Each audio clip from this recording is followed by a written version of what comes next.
बोलो बोलो बदलदाती आइए मंगलाती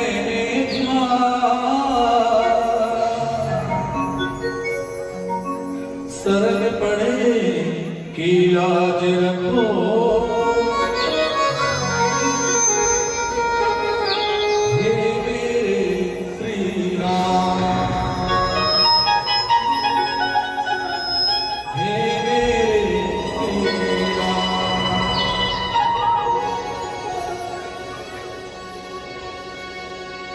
ओम जय जगदीश हरे स्वामी जय जगदीश हरे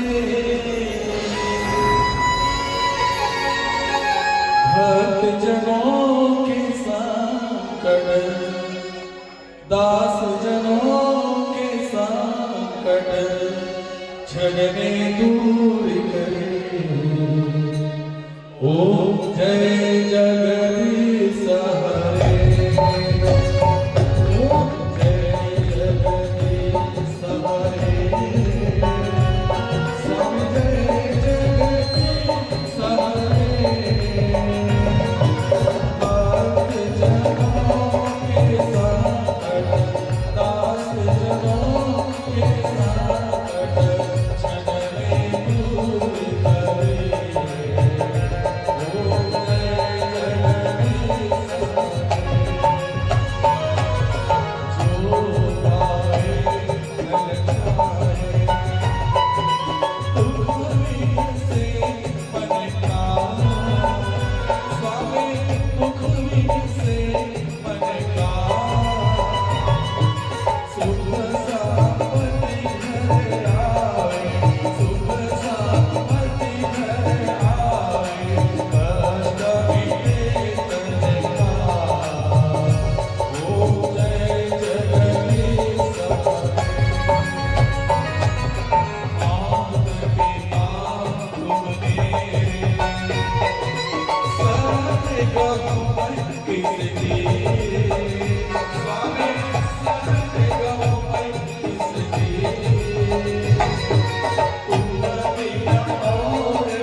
Bye.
कर्पूर गौरम करुणावतारम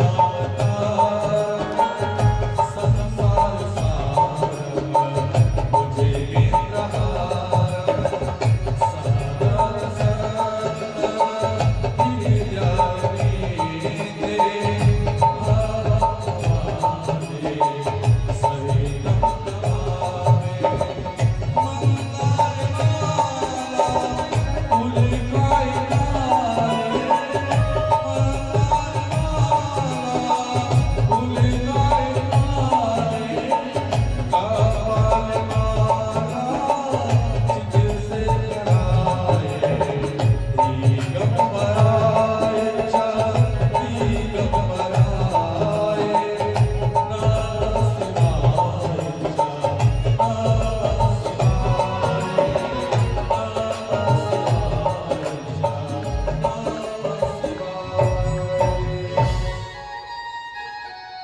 चलिए आइएगा, सभी भक्तजन अपने अपने यथा स्थान पर परिक्रमा कर लीजिएगा। ओम यानि कानि पापानि च जन्मे जन्मांतरे तानि तानि शरणशितो हर प्रदीक्षाणाम पदे पदे बुलबा के बिहारलाल की जय हो। प्रेम श्लो भागवत महापुराण की जय हो। आइएगा, सभी भक्तजन सभी श्रद्धालु जनों से निवेदन कि अपनी अपनी यथा स्थान पर विराजमान हो जाए।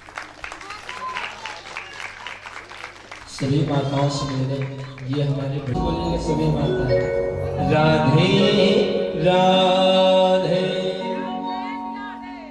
राधे राधे।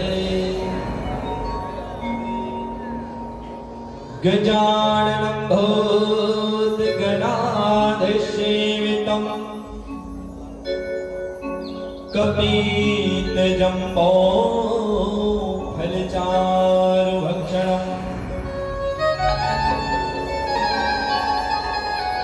उमाश्रितं शोकविनाशकारिकम् नमामि विघ्नेश्वर पादपङ्कजम्।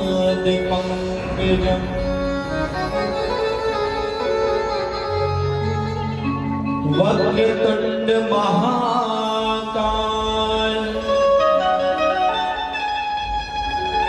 सूर्यकोटि समप्रभा निर्विघ्नं कुरु मे देवा।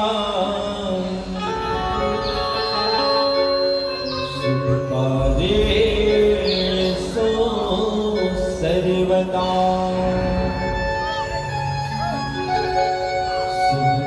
सुखकार्येषु सर्वदा सदा भवाणी दाहिनी सन्मुख रहे गणे। पांच देव मिल रक्षा करी ब्रह्मा विष्णु महेश। ब्रह्मा विष्णु महेश। लाल देह लाले लसे अरे धर लाल लगो। वज्र देह दानो दलन जय जय जय कपीसो। जय जय जय कपीसो। सरस्वती माताहिनी धरो हृदय मध्या। शरण पड़ो मोहि लाज रखो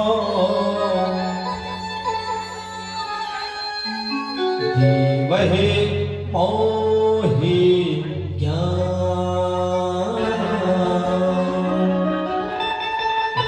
वही मोहि ज्ञान भोलेबा के बिहारी लाल की प्रेम सुनो श्रीमद् भागवत महापुराण की राधे राधे राधे राधे से मिला दे तो समस्त ग्रामवासी माता पिता छोटे बच्चे सभी समूह आइए आज यह निरंतर कथा का कितने दिवस होने को जा रहा है? 2-3 दिवस होने को जा रहा है। 2-3 दिवस की सुंदर जो है मध्यम लीला में आइए और भगवान का सुंदर जो है भजन कीजिए। आइए एक प्यारा सा भजन फिर कथा प्रश्न में चलेंगे। भोलेबा के बिहारी लाल की आइएगा सभी माताओं से निवेदन कि जोरदार मीठी मीठी तालियों से भजन कीजिएगा।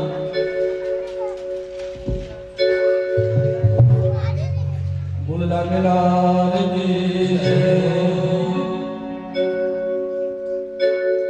रिश्ता हमारा श्याम से सभी ताली की सेवा करेंगे भजन के साथ। नाजीब है दोनों हाथ ऊपर उठाना है सबको और भजन के साथ ताली करना है। बैठा तूफान में फिर भी करीब है रिश्ता हमारा साथ से कितना अजीब है रिश्ता हमारा साथ से कितना अजीब है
बैठा तो खाटू धाम में,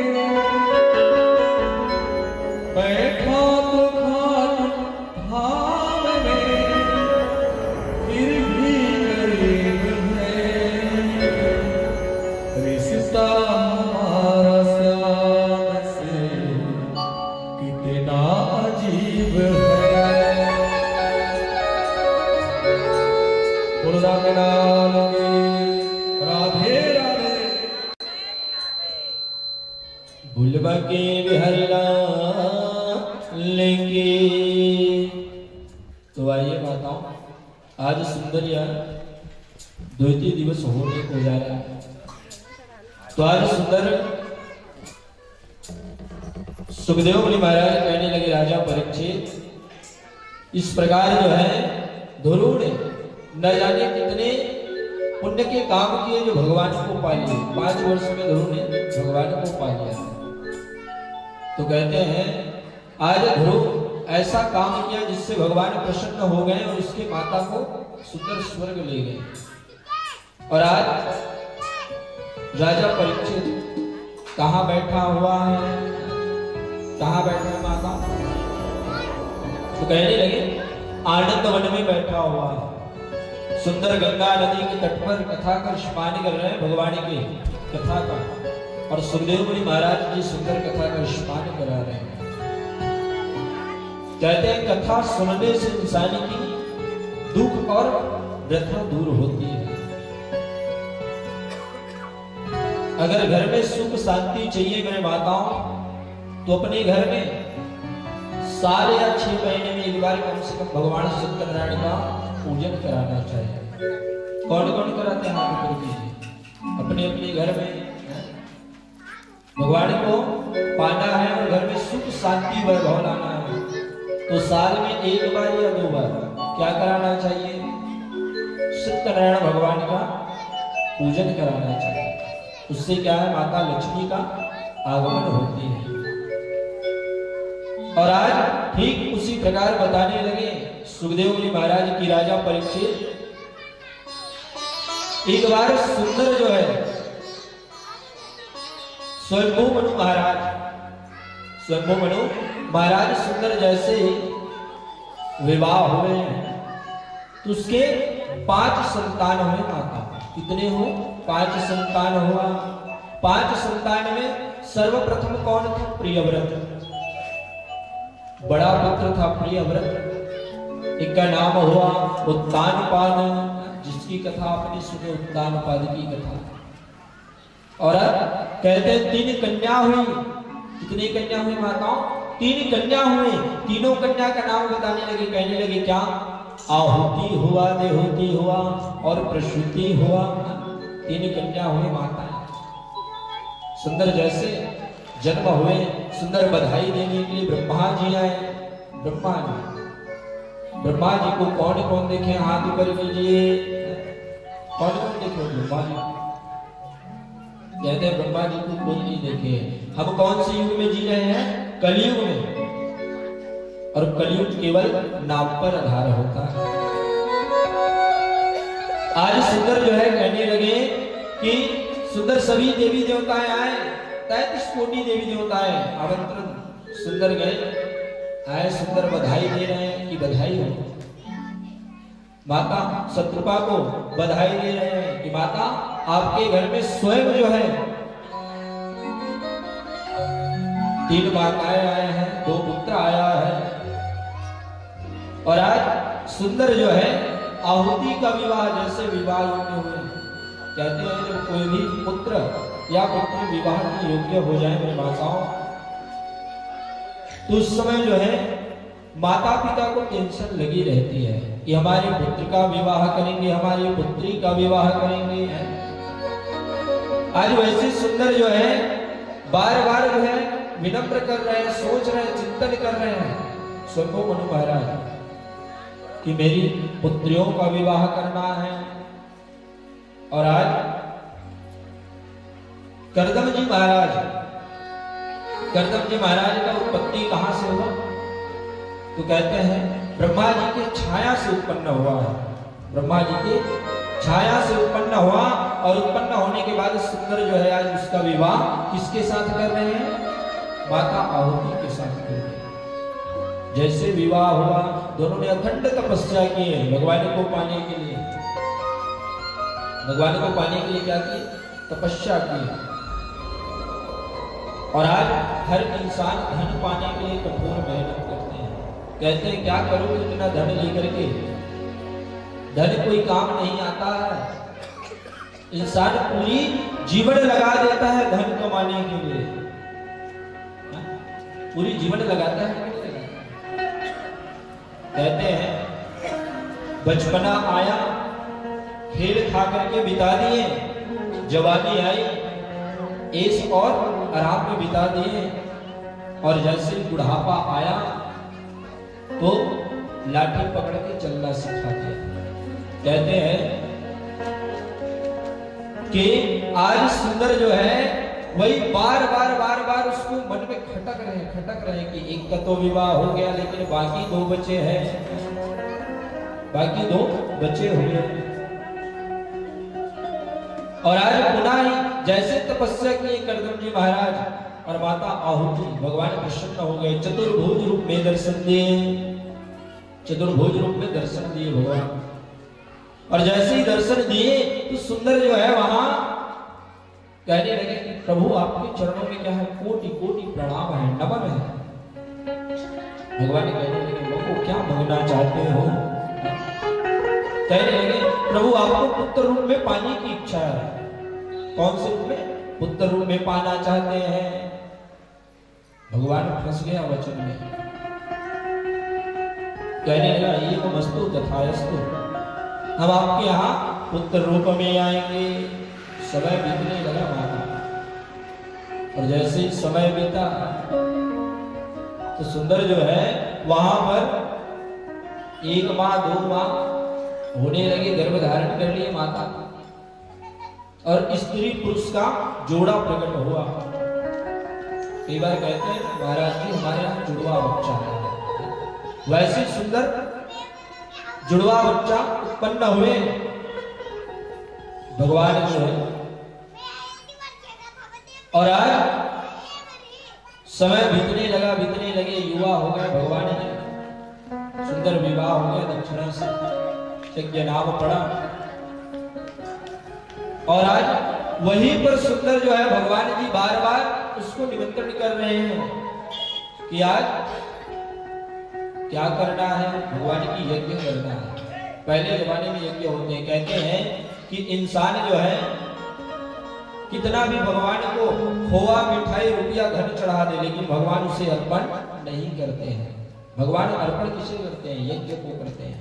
जो हम सांकला डालते हैं, हवन करते हैं, वहीं से देवताएं जो हैं प्रसन्न होते हैं और उसको आहार मिलता है। तो अपने अपने घर में कौन कौन यज्ञ कराए? हाथ ऊपर कीजिए। तभी तो कराए होंगे यज्ञ। सत्यनारायण का कथा होता है तो लास्ट में हवन होता है, यज्ञ होता है। तो उससे जो है देवी देवताएं प्रसन्न होते हैं। एक बार ऐसे क्या हुआ, एक बार 2 मित्र थे। क्या मित्र थे माता? 2 मित्र था। एक मित्र जो है कहने लगा कि चलो हमारे ग्राम में क्या हो रहा है? भागवत हो रहा है। क्या हो रहा है? भागवत हो रहा है, चलो सुनने जाएंगे। एक मित्र कहने लगा कि नहीं नहीं, मेरे को बहुत काम है, कृपा आप चले जाओ। उसका भी मन भटकने लगा, कहने लगा आज नहीं जाऊंगा, आज नहीं जाऊंगा मैं। उसकी पत्नी थी, पत्नी कहने लगी कि आज भागवत सुनने नहीं जाओगे तो भोजन नहीं दूंगी। कहते हैं आज देखा जाए माताओं तो हर चीज में माताओं को आगे कर दी है सरकार है। राशन कार्ड उसके नाम में है? हुआ है नहीं हुआ है? और जो है जैसे ही अभी विष्णु देवसाई जी मैंने सबके खाते में 1,000 रुपया दे रहे हैं, और जितना दे रहे हैं उससे ज्यादा ले रहे हैं बिजली बिल है? ले रहे हैं। तो आज वैसे ही वहां कहने लगा कि आज अगर भागवत सुनने नहीं जाओगे तो हम आपको भोजन नहीं देंगे। बताइए, कहता है इंसान जो है यहां जीता है तो सिर्फ खाने और कमाने के लिए। कोई ऐसा मानव नहीं होगा जो एक दिन भोजन ना करे। कई लोग उपवास रहते हैं। उपवास का मतलब क्या होता है कि अपने आप को प्रभु के चरणों में अर्पण करना। उपवास का मतलब होता है कि अपने शरीर को प्रभु के ऊपर निर्भर कर देना है। और कई माताएं उपवास रहते हैं। ये बताइए ईमानदारी से बताना, तीजा उपवास कौन कौन रहते हैं? हाथ ऊपर कीजिए, बस इतने, और बाकी लोग नहीं रहते। तीजा उपवास कौन कौन माताएं रहते हैं? हाथ ऊपर कीजिए, जोर से कीजिए। जैसे घर में लड़ाई होता है तो कैसे हाथ खड़ा होता है, वैसे यहाँ खड़ा कीजिए। भगवान के दरबार में हो, हमने बताया कि जब भगवान के दरबार में आ रहे हो तो क्या बन जाओ? मीरा बन जाओ, भगवान के भजन में लीन हो जाओ, कथा में। तो उपवास रहते हैं, किसके लिए रहते हैं तीजा का उपवास? अपने पति देव के लिए। तो जिस दिन उपवास रहती है माताएं, अगर उस दिन बोल दे पति देव एक गिलास पानी देना तो भड़क जाते हैं माताएं, बोलेंगे आपका हाथ पैर नहीं है तो काहे को उपवास? आप अपने पति के लिए उपवास है। और जैसे ही सुबह हुआ, निर्जला कौन कौन रहते, जल का भी सेवन नहीं करते, हाथ ऊपर करते। एक माता है, 2-3 माता है, और बाकी लोग चल जाता है। पति का उपवास हो और बाद में पति को झगड़ा करोगे तो क्या मतलब आपको उपवास करने से? और जैसे ही प्रातःकालीन होता है, सुबह होता है, तो जितने भी 56 भोग बनाए माता है ठूस ठूस कर खा रहा है। सूजी बनाया है, हलवा बनाया, पकवान बनाया, खाते हैं कि नहीं खाते? कौन कौन खाते हैं? हाथ ऊपर कीजिए, चलिए हाथ ऊपर करो माता। एक माता, और इधर 2 माता, 3 माता, मतलब इन लोग खाने के लिए उपवास रहते हैं। बोलबा के हरिलाल के कहते हैं जिसके नाम से आप उपवास हो, उस दिन केवल उसका स्मरण करो और भगवान का स्मरण करो कि हे भगवान, मेरे जीवन साथी के जीवन में जो भी दुख होगा उसे दूर कीजिए। तो यहाँ तो सब कब सुबह होगा तो कब हम बनाए हैं सुई उसको खाएंगे, हैं ऐसा सोच रहे हैं। तो कहां से उपवास होगा, कहां से पति का आयु लंबी होगा? बनना है तो सती सावित्री बनो। कलयुग में कौन कौन सती सावित्री? चलिए हाथ ऊपर कीजिए। कौन ऐसे माताएं हैं जो अपने पति को भोजन कराने के बाद भोजन करते हैं? हाथ ऊपर कीजिए। चलिए, एक माता, 2 माता, और बाकी आजकल के माताएं क्या करते हैं? तो कहते हैं आजकल के माताएं बच्चे को देंगे इतना सारा भोजन, अब बच्चे छोड़ देगा क्योंकि उसका खुराक इतना है, अब वो छोड़ देगा, बेचारा छोटा सा है, और माताएं जान सुनकर इतना सारा देते हैं। अब बच्चा छोड़ दिया बाकी भोजन, अब उसको माताएं खा लेती हैं। अब जैसे पति देवाएं अपने काम से व्यवसाय से, तो सुंदर जो है कहेंगे कि जी आपने भोजन कर लिया, तो कहेंगे नहीं किए हैं जी, आपका वेट कर रहे हैं। वो बच्चा थोड़ा सा छोड़ दिया था, उसे खा लिया, जबकि पता है बच्चा कितना खाएगा, इतना सा, और दिए कितना है, इतना सा। तो कहते हैं जब तक अपने घर के बड़े भोजन ना कर ले तब तक माताओं को भोजन नहीं करनी चाहिए। तो कौन कौन अपने सास ससुर अपने पति देव को खिलाने के बाद भोजन करते हैं? ईमानदारी से हाथ उठाइए। एक माता है, और बाकी लोग खा पी के सो जाओ, हम दो हमारे दो, डोकरी डोकरा छोड़ दो। कहते हैं आज जैसा करोगे माताओं, कल वैसा आपके साथ जरूर होगा। बोलबा के बिहारी लाल की राधे राधे।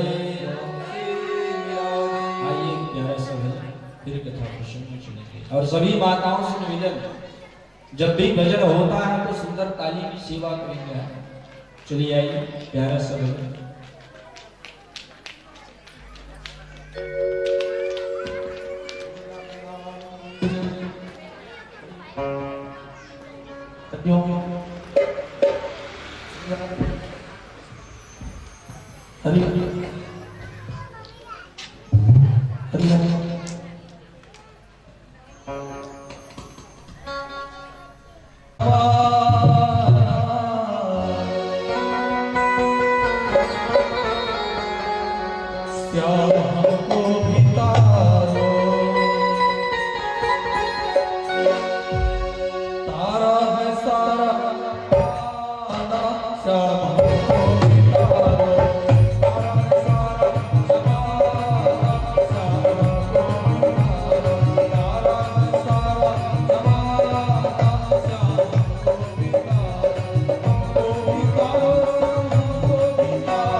बोले जैसे भगवान का विवाह हुआ तो भगवान यज्ञदेव और दक्षिणा माता का विवाह हुआ और विवाह होने के बाद उसके पुत्र हुए। कहने लगे कितने हुए? 12 पुत्र हुए। 12 पुत्र हुआ। दोष हुआ, प्रदोष हुआ, संतोष हुआ, भद्र हुआ, शांति हुआ। और कहने लगे माताओं इष्टपति हुआ, इहम कवि, विभु, स्वाहा, सुदेव और रोचन हुए। 12 पुत्र हुए। और सुंदर जो है यही दूषित नाम के देवता है मनवांतर में, अर्थात जो है इस कलयुग में दूषित नाम के देवता से जो है उसको जानेंगे। और आज इंद्र भी देख रहा है कि भगवान का जैसे विवाह हुआ 12 पुत्र हुए। सभी देवताएं कहने लगे प्रभु धन्य है आपकी लीला। भगवान जब जब इस संसार पर आए हैं तो कहते हैं पापियों का उद्धार करने के लिए आया भगवान ने। भगवान का जन्म हुआ है कि अवतरित हुआ है? चलिए बताइए। इतनी माताएं बैठे। भगवान जन्म लेकर के आए कि अवतार लेकर के आए? अवतार लेकर के आए। जो जन्म लेता है उसकी मृत्यु अटल होती है। और भगवान जब जब आए तो अवतार लिए हैं प्रभु जी। आज वैसे ही उसकी कन्या थी माता देहूती। माता देहूती सर्वमणि महाराज के दूसरी कन्या का नाम था देहूती है। तो देहूती का विवाह किसके साथ कर दिए? रुचि प्रजापति के साथ है। 2 कन्या का विवाह हो गया। और बचे तीसरी कन्या का क्या नाम है? प्रसूति। और प्रसूति का विवाह दक्ष प्रजापति के साथ कर दिया। जैसे विवाह हुआ वे तो आज सुंदर सभी अपने अपने नगर जाने लगे है। बेटियों को विदा करते हैं तो माताएं जो है रुदन करती है। हम सब जानते हैं कि जिस दिन बेटी जन्म लेकर के आए हम समझ जाते हैं कि ये क्या है? पराए धन होती है। तो कई माताएं रुदन करते हैं, कहते हैं माताओं इस संसार में जितने भी आए सबका भगवान ने जोड़ी बना करके भेजा है। दिन है तो रात है, नर है वहां नारायण है। तो आज माता रुदन करने लगी। कहते हैं 9 माह तक जिसे गर्भ में रखते हैं माताएं न जाने कितने दुख कष्ट को उठाते हैं। धूप से छांव, छांव से धूप करके उस बालक को संसार पर लेकर के आते हैं। कितना दर्द होता होगा माताओं को। कहते हैं पुनर्जन्म लेते हैं। जिस समय इस संसार में बच्चा आता है उस समय माताओं का पुनर्जन्म होता है। काल के मुंह से भी बच करके आते हैं। आज जैसे विवाह हुआ सभी अपने अपने लोक चले गए। ब्रह्मा जी आए। इस समय ब्रह्मा जी सर्वोत्तम थे। आए सबका विवाह करें, कन्यादान की। और आज जैसे ही गए तो उधर से अत्रि जी महाराज माता देवती के पति दोनों ने मिलकर घोर तपस्या की भगवान का। और कहने लगे प्रभु हम आपको पुत्र रूप में पाना चाहते हैं। तीनों को ब्रह्मा विष्णु और भगवान देवाधिदेव महादेव तीनों का तपस्या किया, अखंड तपस्या की है, घोर तपस्या। एक पैर पर खड़ा करके तपस्या कर रहे हैं, कभी बैठ रहे हैं, कभी खड़ा हो रहे हैं, कभी श्वास रोक रहे हैं। तीनों देव प्रकट हो गए। कहने लगे मांगो क्या मांगना चाहते हो। हाथ जोड़े और कहने लगे हम आप तीनों को पुत्र रूप में पाना चाहते हैं।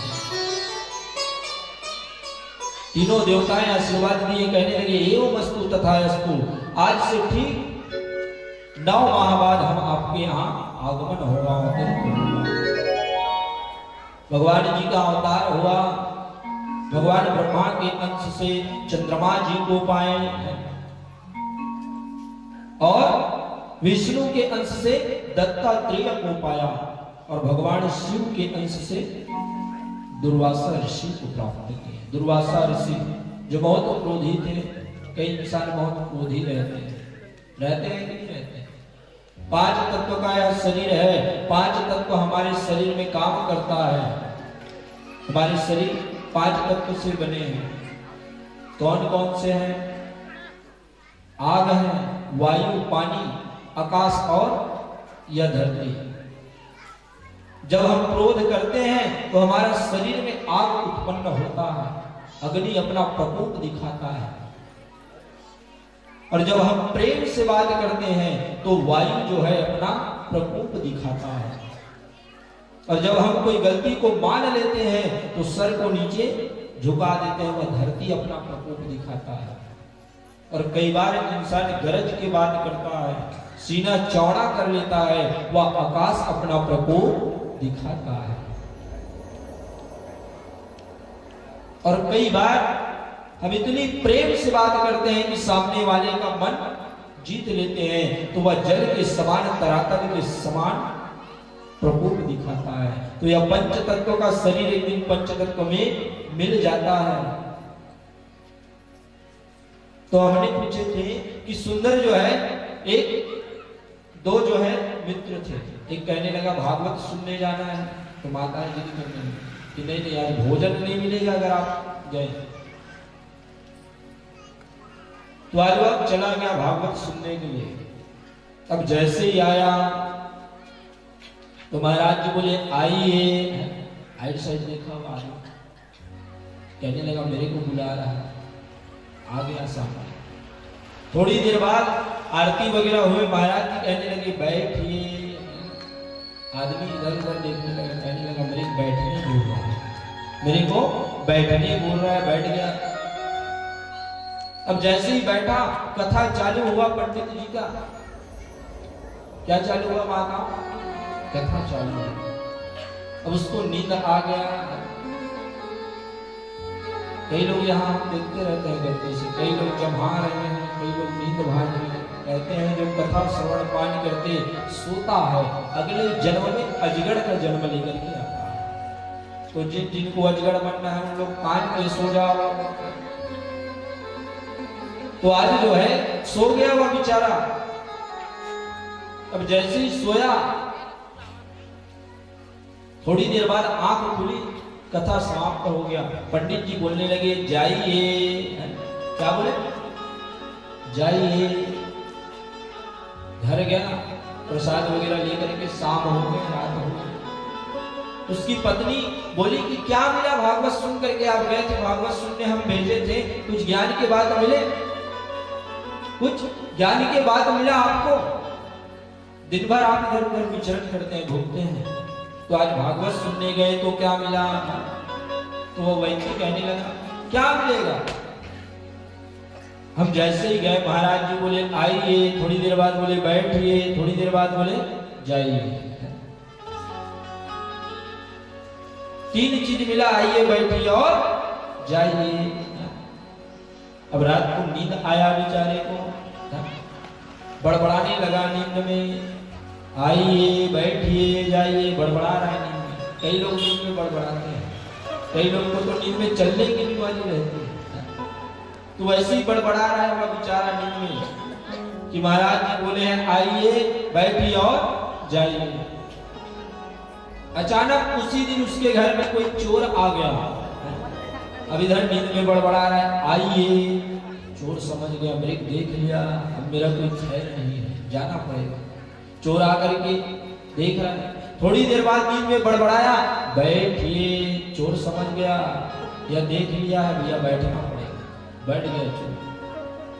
थोड़ी देर बाद हुआ, फिर से नींद में बड़बड़ाया, कहने लगा जाइए। चोर जैसे ही घर से बाहर डाला, कहने लगा बाँचो, मैं बच गया, नहीं तो आज मेरा भरता बन जाता। अब जैसे ही सुबह हुआ तो वह चोर जो है 10,000 रुपया लेकर के आया और कहने लगा भैया जी ये पकड़िए आप, ये पकड़ी ये पैसा। अब वो कुछ नहीं जानता है, नींद में बड़बड़ाया है। क्या बड़बड़ाया है? आइए बैठिए और जाइए। 10,000 रुपया दिया। चोर कहने लगा, रात के जो भी घटना हुआ उसे किसी को मत बताना। रात के जो भी हुआ उसे मत बताना किसी को। तो बताइए माताओं, 3 वर्ड सुनने से उस इंसान को 10,000 मिला भागवत में। तो अगर आप पूरी 9 दिन तक इस कथा का श्रवण करते हैं, सप्ताह दिवस तक, तो आपको कितना फायदा मिलेगा। तो कहते हैं भगवान की कथा में आनंद है, सुख है और शांति है। यहाँ आनंद आता है नहीं आता है? किसको किसको आनंद आता है? हाथ जोड़ दीजिए। और घर में आनंद आता है? घर में रात दिन झगड़ा लड़ाई होता है। तो कहते हैं जहाँ भगवान का भजन हो रहा है वहां आनंद ही आनंद होता है, या मन जो है गदगद हो जाता है। आज सुखदेव मुनि महाराज कहने लगे, राजा परीक्षित, ठीक इसी प्रकार जो है नारद जी महाराज अगले जन्म में कौन थे? एक दासी का पुत्र था। एक दासी का पुत्र था। सुंदर जो है उसकी मां थी नारद जी महाराज के। वह सबके घर में जाकर के काम करके अपने बच्चे का भरण पोषण करते थे। कहते हैं इस संसार में गरीबी वह चीज है जो इंसान का नस नस भी तोड़ देता है। सभी कर्मों का फल है। अगर आप अच्छा करोगे तो आपके साथ अच्छा होगा। कहते हैं किसी का उधार लग रहे हो तो इस जन्म में उसे चुका देना ही उचित होता है। कभी भी किसी का धन नहीं खाना चाहिए। अगर धन खा लिए माताओं इस जन्म में, तो अगले जन्म में बैल बन करके छूटना पड़ता है।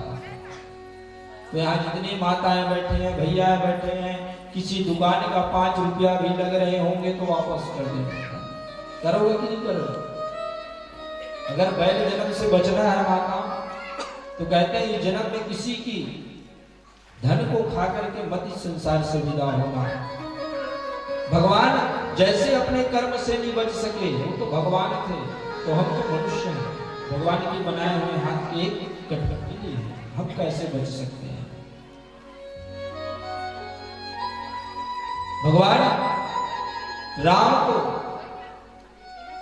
समय का कोई भरोसा नहीं रहता। कहते हैं समय कौन सा मोड़ पर ला करके खड़ा कर देगा।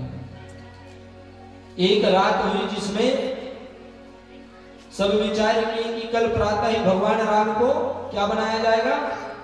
चलिए बताइए, राजा बनाया जाएगा। और एक रात में समय का खेल ऐसा खिला दिया कि भगवान को 14 वर्ष का वनवास हो गया। तो कहते हैं समय के आगे किसी का नहीं चलता। इसलिए कहते हैं संभल कर चलना, हर समय किसी का नहीं होता। हर समय इंसान का आता है, लेकिन वक्त कभी ठहरता नहीं है। जो इंसान समय और वक्त का कदर कर लिया वही महान बन जाता है। और जो इंसान समय आएगा आएगा करके सोचता है, उसके पास कभी समय और वक्त नहीं ठहरता। आज वैसे ही प्रतिदिन दूसरे के घर में काम करती थी नारद की माता। एक दासी के समान दूसरे के घर में काम करके जो भी भोजन पका रहता था उसे ला करके अपने पुत्र को देते थे, स्वयं खाते थे। एक दिन संतों की टोली आया। क्या आया? संतों की टोली आया। नारद जी महाराज उसकी बड़ी सेवा करने लगे। प्रतिदिन उसके लिए भोजन बनाते थे और जो भी बच जाते थे उन लोगों का जूठा वगैरह, नारद जी महाराज उसे खाकर अपना जीवन व्यतीत करते थे। और आज सुंदर जो है वह प्रतिदिन वैसे करते करते करते करते आदत हो गया नारद जी महाराज का। नारद जी महाराज जब तक उन लोगों का सेवा नहीं करते थे, प्रतिदिन उसके साथ लगे रहना। जब स्नान करते थे तो टावेल पकड़ करके खड़े रहना, और जब चले जाते थे तो सुंदर विश्राम करते थे तो उसके पैर दबाना। नारद जी महाराज का दिनचर्या बन गया। और जब सभी संत अपने अपने घर की ओर बढ़ने लगे,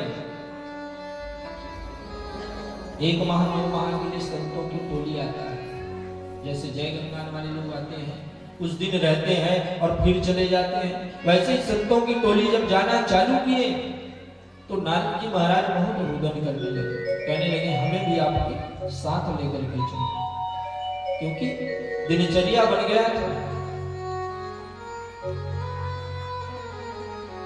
और आज वही नारद जी महाराज को बार बार समझा रहे हैं, जितने भी संत थे ऋषि थे, कहने लगे कि बेटा अभी तुम क्या हो, बालक हो और तुम्हारी माँ अकेले हो जाएगी, इसलिए तुम अपनी माँ की सेवा करना। माँ की सेवा करने से भगवान भी प्रसन्न हो जाएगा, बेटा आप माँ का अपना ख्याल रखना। हम क्या है, हम संत हैं, रमता जोगी बहता पानी है। हम आज यहाँ हैं तो कल कहीं और रहेंगे, समझा रहे हैं। लेकिन नारद जी महाराज नहीं समझ रहे, कहने लगे मेरे को आप लोगों के साथ जाना है, कृपया आप अपने साथ ले जाओ। बहुत समझाया संतों ने और चले गए वहां से। इधर नारद जी महाराज अपनी माता की सेवा में लग गया। जो भी वह दासी लाते थे, दोनों माँ बेटे मिल बांट करके खाते थे। और एक दिन उसकी माँ लकड़ियां चुनने के लिए जंगल गई, वन गई, और वहां जाने के बाद सुंदर माताओं जैसे लकड़ियां चुन रही थी, अचानक एक सर्प आया। क्या आया? सर्प आया, और सर्प जो है काट लिए। माता की मृत्यु हो गई। जैसे मृत्यु हुए, नारद जी महाराज बहुत रुदन करने लगे, कहने लगे हे भगवान, मैंने किसका क्या बिगाड़ा था? इस संसार में मेरी माँ के सिवा कोई नहीं था, अब मैं किसके सहारे जीऊंगा? कौन मेरा देखभाल करेगा? अपने आंख से जो है अश्रु बहना चालू हो गए। आज कहने लगा कि हे परमात्मा, एक मेरी माँ थी जो मेरा लालन पोषण करता था, आज जैसे बना। नारद जी वही वन से जंगल से लकड़ियां चुनकर अपना माँ का दाह संस्कार किया, बुखार में अग्निदान किया। अब नारद जी अकेले पड़ गए, बस अंत में हरि का नाम ही रहता था। हमेशा भगवान का चिंतन करता था, भगवान अब आपके सिवा इस संसार में मेरा कोई नहीं है। दिन और रात परमात्मा का जपन करते रहता था। धीरे धीरे नारद जी महाराज अन्न को छोड़ दिया, जल को छोड़ दिया। भगवान से इतना प्रेम हो गया संतों की, वह जो टोली आई थी उससे सीखा कि संसार में कोई नहीं है मेरा सिवाय आपके प्रभु। नारद जी महाराज इधर उधर भटकने लगा, भिक्षा मांगकर जीवन यापन करने लगा। भगवान उसको देखने लगा, कहने लगा कि नारद जी, इस जन्म में तो मैं आपको नहीं मिलूंगा। आज नारद जी महाराज के पास वस्त्र भी नहीं है पहनने के लिए, फटे पुराने वस्त्र पहने हुए हैं। घर घर जाकर के भिक्षा मांगकर अपना जीवन व्यतीत करने लगा। और एक ऐसा समय आया कि वही हरि का जाप करते करते करते करते आज नारद जी महाराज अपना अंतिम श्वास जो है छोड़ देता है। भगवान अपने चरणों में स्थान प्रदान किया और कहने लगे कि आज से और अभी से जाओ नारद, तुम इस स्वर्ग पर रहोगे और मेरा परम भक्त रहोगे। और आज उसका फिर से जब जन्म हुआ नारद जी महाराज का, तो भगवान ब्रह्मा के गोद से उत्पन्न हुआ। और वही देव श्री नारद है जो आज तीनों लोकों में भ्रमण करते रहता है। और इस प्रकार भगवान को पा लिया, नारायण को पा लिया और निरंतर प्रभु की सेवा करते रहता है। और नारद जी महाराज को काम क्या दिया, भगवान ने कहते हैं सबका जितने भी हमने बताया जन्म हुआ है, सबके लिए कुछ न कुछ काम इस संसार में बाकी होता है, उसी के लिए हमारा जन्म होता है। वैसे नारद जी को काम दिया कि आप जो है मृत लोक पूरे तीनों लोगों का जो है खबर हमको देते रहना। और नारद जी महाराज नारायण नारायण का जाप करते आज भी इस संसार में है। तो हम भी भगवान का कुछ समय निकाल करके भजन करें माताओं, जिससे जब हम इस संसार से जाएं तो पुनः इस मृत लोक में आना ना पड़े। आइए प्यारा से फिर भगवान की कथा प्रसंग सुने। बोलबा के बिहारी लाल की जय, राधे राधे।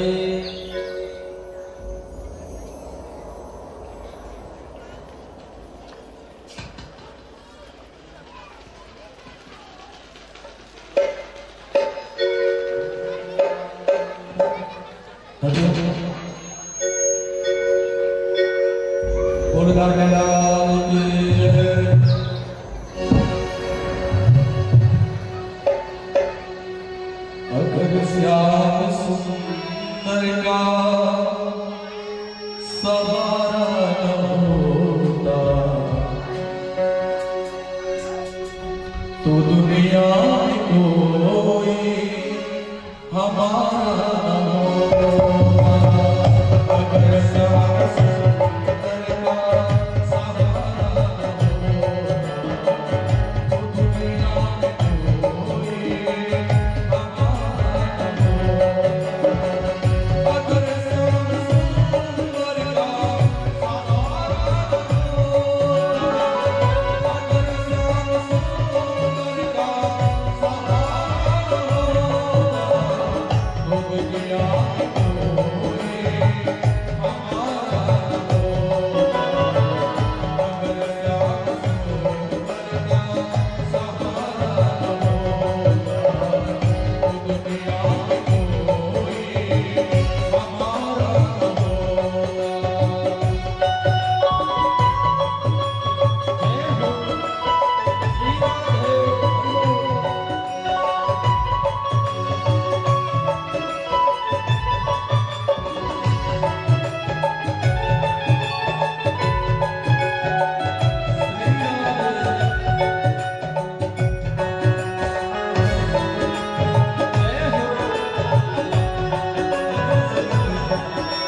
कहते हैं माताओं, चारी न कीजिए। चारी करने से इंसान अपना पाप स्वयं बढ़ाता है। यहाँ इतने माताएं बैठे हैं, सब चारी करते होंगे, तो आज से चारी नहीं करना है। चारी करना है तो किसकी करना है? भगवान जी का चारी करना है। हरे कृष्ण हरे गोविंद हरे मुरारी, मन में स्मरण करते रहो।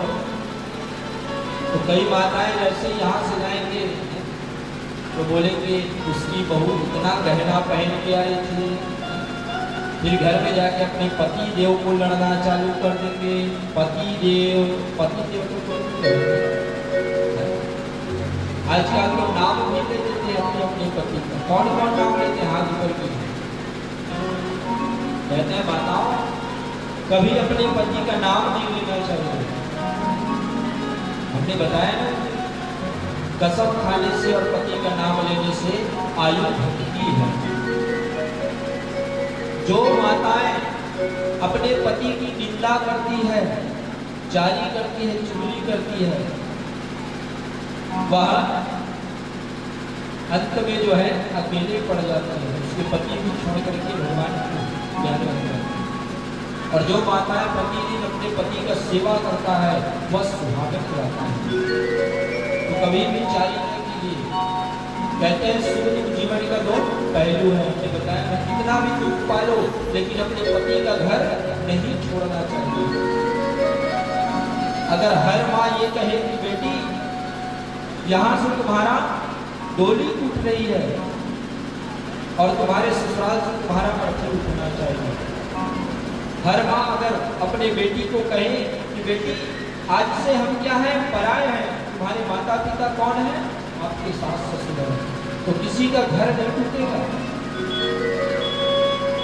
कहते हैं हर माँ अगर कहे कि बेटी हम मेहमान हैं, आपके परिवार वहां है, तो किसी की बेटी पुनः अपने घर पर नहीं आएगी। तो यहाँ तो भाई लोग क्या कहते हैं, बहन आपको कोई जीजा मारेगा तो फोन लगाना। अच्छा, तो ऐसा कभी अपने बेटी को न सिखाइए। आपको सिखा देंगे लेकिन जीना किसे है?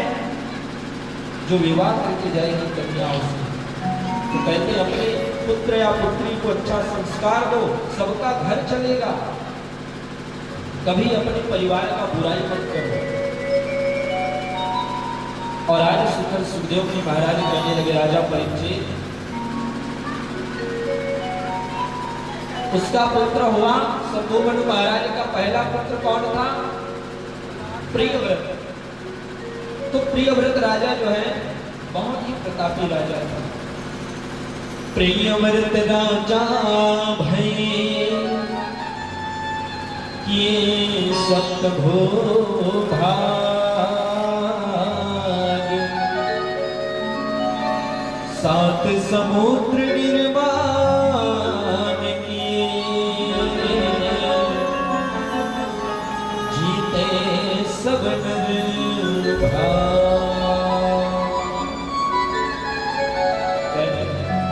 कि प्रियव्रत जो राजा हुआ वो बहुत प्रतापी राजा था।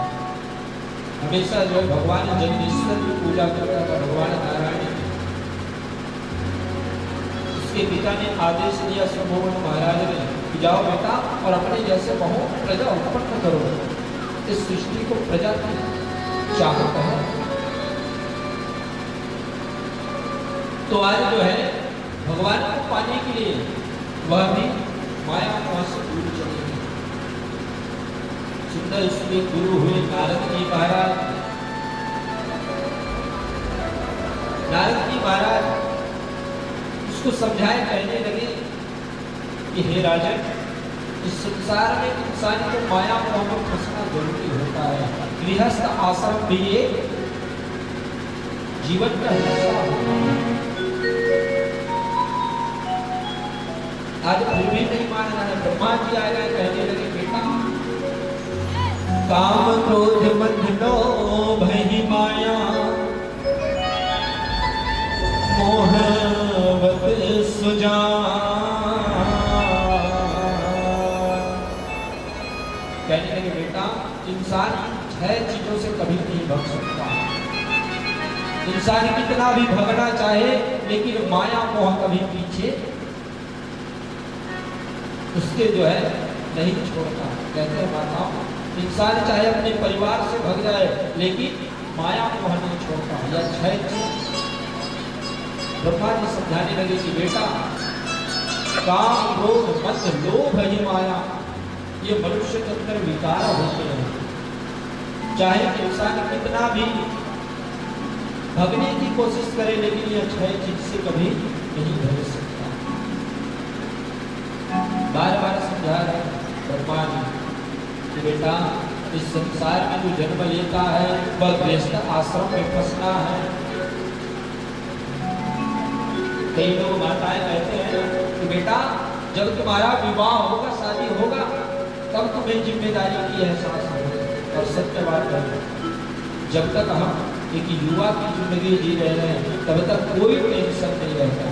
किसी को रहता है नहीं, कोई टेंशन नहीं रहता। और जैसे विवाह होता है जिम्मेदारी आ जाती है। कहते हैं भगवान ने सबको 30-30 वर्ष की उम्र दी है।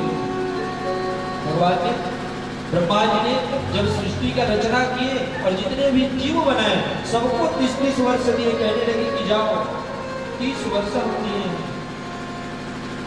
30 वर्ष तक आप खेलो, खाओ, मौज मस्ती करो और पुनः ही चले आना। लेकिन हम मनुष्य क्या है, हमारे अंदर लोभ है, लालच है। हम ब्रह्मा जी के पास गए, कहने लगे ब्रह्मा जी 30 वर्ष क्या होगा हम मनुष्य के लिए, कितना लालची है मानव। कहने लगे ब्रह्मा जी 30 वर्ष क्या होगा, हमें और चाहिए उम्र। थोड़ी देर बाद आया और गधा आया, कहने लगा ब्रह्मा जी सादा नमन आपको चल रहा है, हम ये 30 वर्ष क्या करेंगे लेकर के। ऊपर से पूरी जीवन हमें मेहनत करना है, अपने पीठ पर लाद करके न जाने कितने का सामान को हमें ढुलाना है। इसलिए हमारे उम्र कम कर दो, हमारी उम्र कम कर दो। हमारी उम्र किसको दे दो, 20 वर्ष आप मानव जो मांग रहे हैं उसको दे दो। गधा का उम्र लग गया मनुष्य।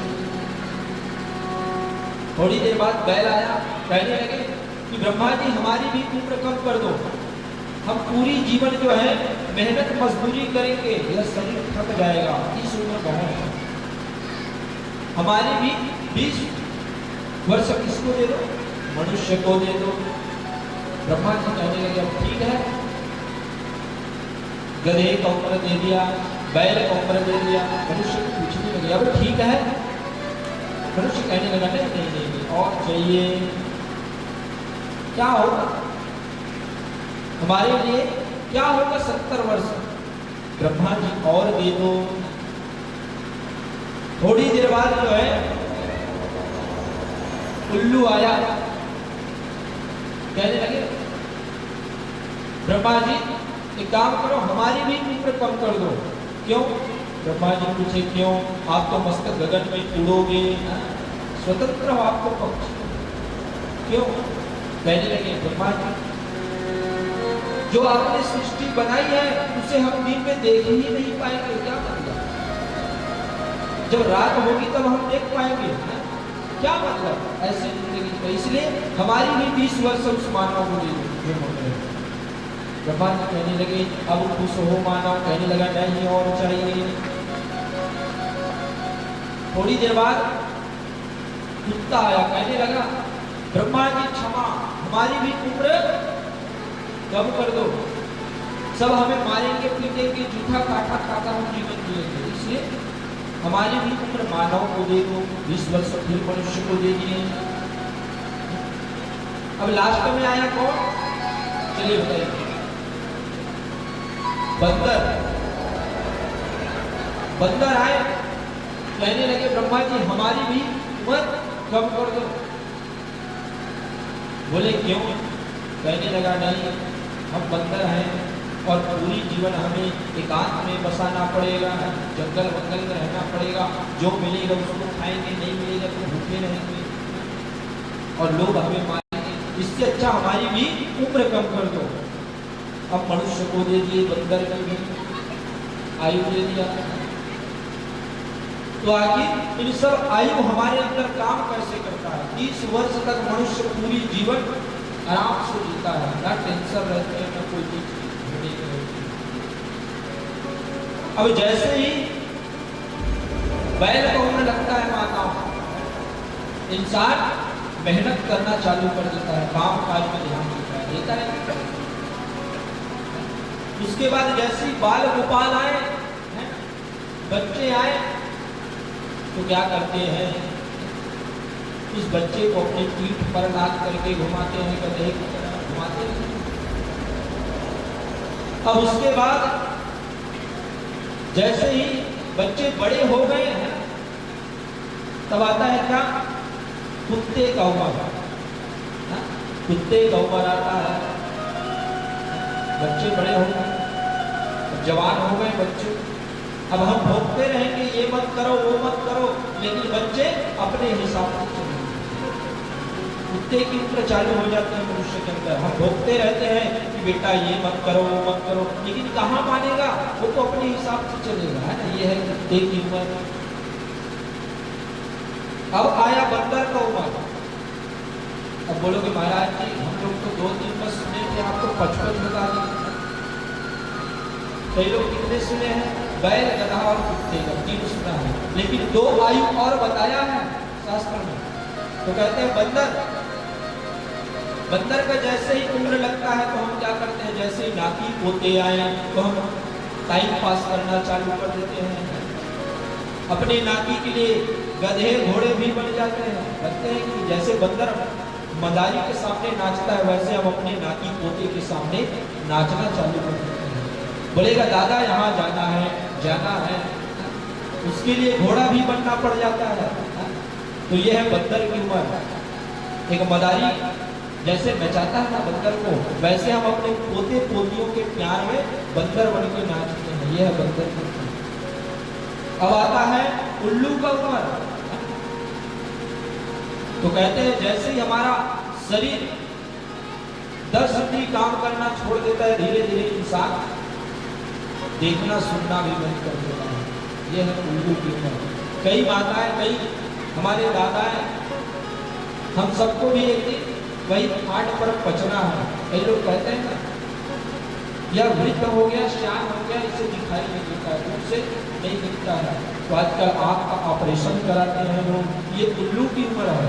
जैसे उल्लू की उम्र हमारे शरीर में आता है, आयु लगता है, तो आँख बंद हो जाता है दिखना, हमें एक दूसरे को पहचानना बंद कर देता है। तो कहते हैं माताओं, भगवान ने जितना दिया था उतना ठीक था कि नहीं था? चलिए बताइए। तो हम मनुष्य क्या है? लालची है। इसी को आज सुंदर समझा रहे हैं प्रिय व्रत को, कि कहने लगा बेटा इस संसार में मनुष्य लोभ लालच से कभी दूर नहीं भग सकता। इंसान कितना भी भगने की कोशिश करे, वैरागी भी बन जाएगा, लेकिन लोभ और लालच कभी उसका पीछा नहीं छोड़ता। इंसान कोई चीज के लिए लालच नहीं करेगा, लेकिन अपने पेट के लिए लालच जरूर करेगा, लोभ करेगा। समझाने लगा प्रियव्रत को। प्रियव्रत महाराज ने दृढ़ संकल्प कर लिया था कि हमें विवाह नहीं करना है, माया मोह में नहीं फंसना है। लेकिन ये संसार है, ये संसार बहुत रंगीला है, यहाँ हर किसी को माया मोह में फंसना पड़ता है। आज वैसे ही सुंदर ब्रह्मा जी समझाने लगे बेटा, ये मानव जीवन में मनुष्य अनेकों कर्म करता है। कर्मेणानं फलेचा कर्मणानं भविष्यति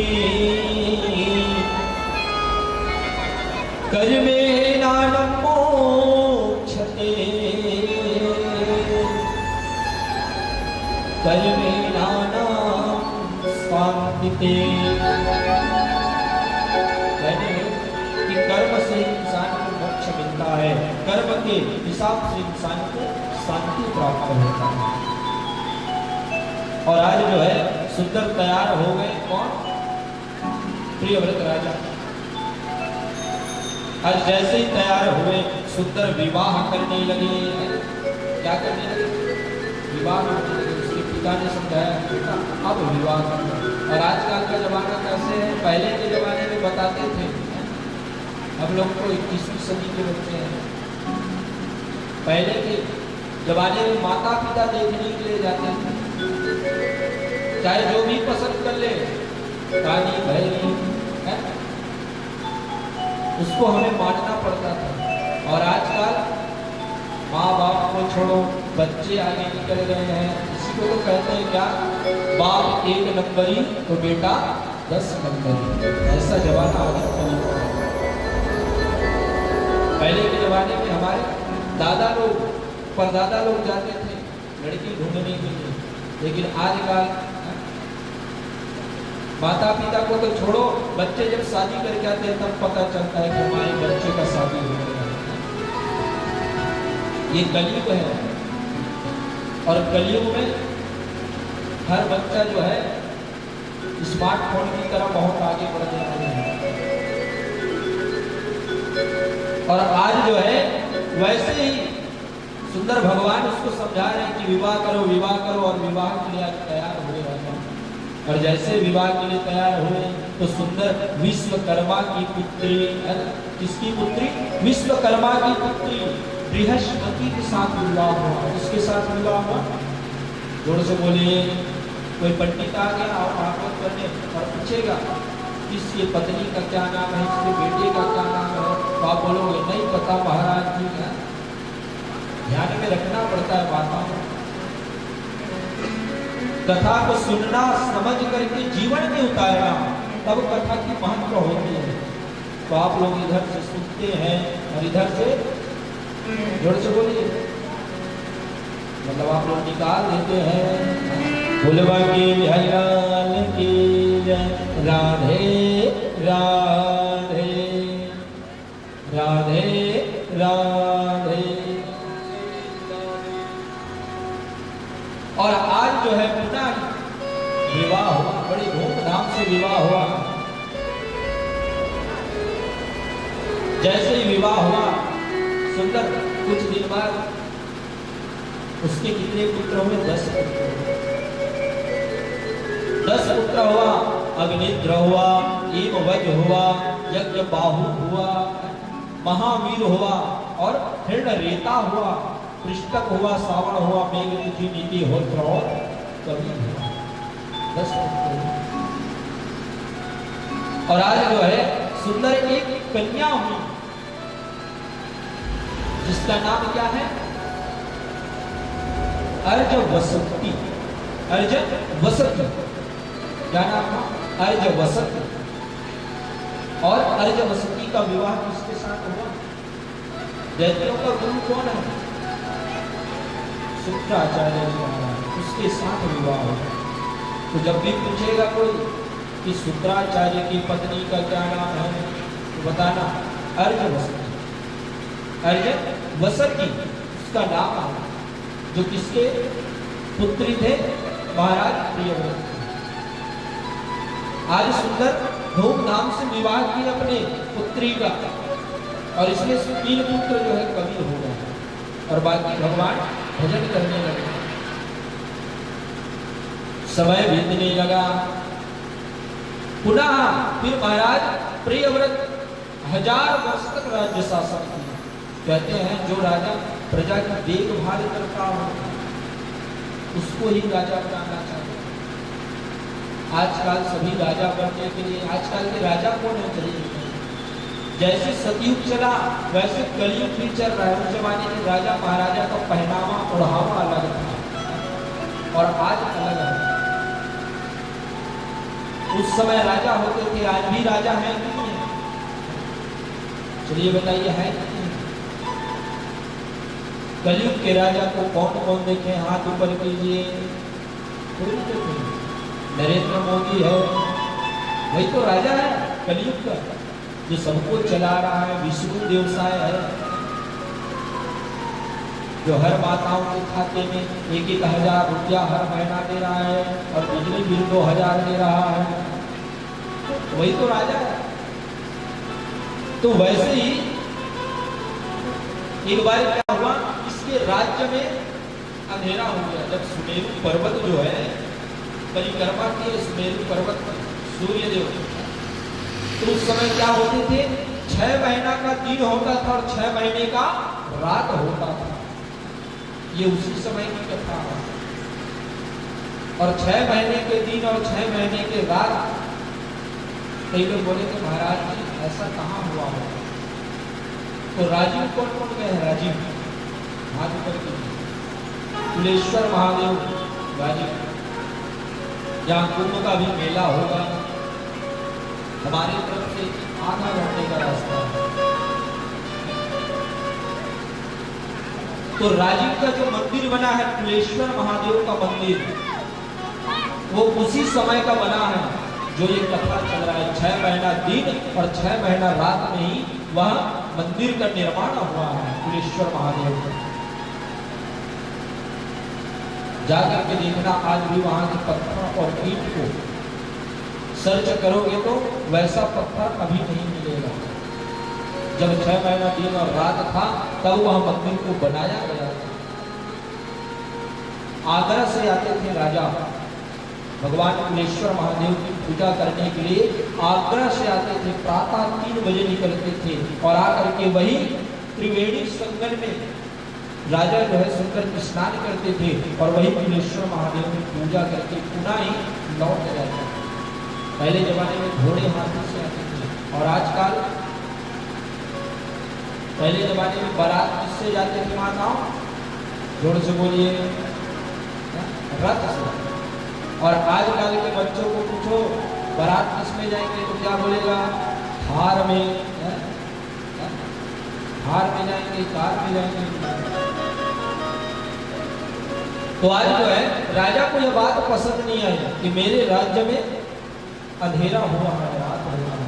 मेरे राज्य में क्या होनी चाहिए? उजाला होनी चाहिए। तो राजा ने सुंदर जो है अपने रथ के पहिए पर 7 दीपों को बांध लिया। कितने दीप को माताओं? 7 दीपों को बांध लिया। और 7 दीप का निर्माण इसी ने किया है। और राजा प्रिय कहते हैं हर इंसान के लिए बताया ना कुछ काम इस संसार में अधूरी है जिसको पूर्ण करने के लिए मनुष्य का जन्म होता है। अब इस राजा का जन्म क्यों हुआ है? 7 दीपों का निर्माण करने के लिए हुआ है। और आज वही 7 दीप निर्माण किए तो कहने लगे, जम्बू दीप बनाया जो चारों तरफ से खारा समुद्र से घिरा हुआ है। क्या? खारा समुद्र से घिरा हुआ है। और बनाया लक्षद्वीप जो चारों तरफ से मीठा समुद्र से घिरा हुआ है। तीसरा बनाया सालनी द्वीप जो चारों तरफ से दूध से घिरा हुआ है, दूध के सागर से घिरा हुआ है। और बनाया नवद्वीप जो चारों तरफ से क्या है? मदिरे से घिरा हुआ है। मदिरा, मदिरा मतलब जोर से बोलिए, शराब। और उस दिन पूछे थे किसके किसके घर वाले पीते हैं शराब। और अगर मान लो यहाँ मोपर में कोई जगह अगर तालाब खुदवाया और वहां जल के अलावा अगर शराब निकल गया, सब दौड़ जाएंगे। दौड़ेंगे कि नहीं दौड़ेंगे? जोर से बोलिए, दौड़ेंगे। जो दौड़ेंगे बोल रहे हैं उनके घर वाले पीते हैं। और आज जो है सुंदर कौचट नामक द्वीप बनाया जो क्षीर सागर से घिरा हुआ है, और 100 नामक द्वीप बनाया जो चारों तरफ से मट्टी सागर से घिरा हुआ है। और पुरस्कार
बोला मेरा राधे राधे भूलवा के हरिलाल की जय राधे राधे राधे राधे।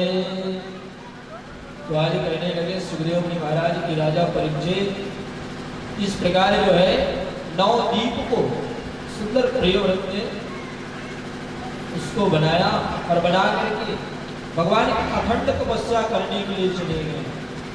कहते हैं जैसे चौथापन आता है तो भगवान पाने के लिए हमें उत्सुक हो जाना चाहिए, क्योंकि हमने बताया ना कि जैसे ही हम सियान हो जाते हैं तो ना पुत्र हमारे बात मानता है न ही हमारे नाती पोते। तो हमें समझ जाना चाहिए यहाँ अब कोई नहीं रहा हमारा। चौथापन आता है, कहाँ सुनते हमारी बात, कौन सुनेगा? जो पुत्र हमने पैदा किए वह भी हमारी बात नहीं सुनता।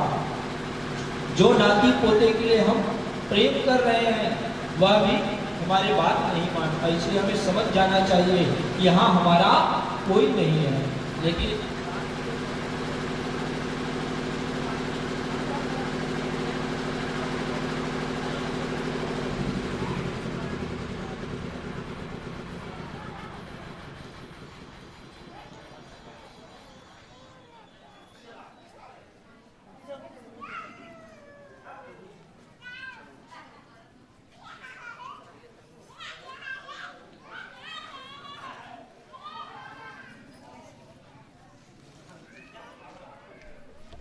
जय राधे राधे।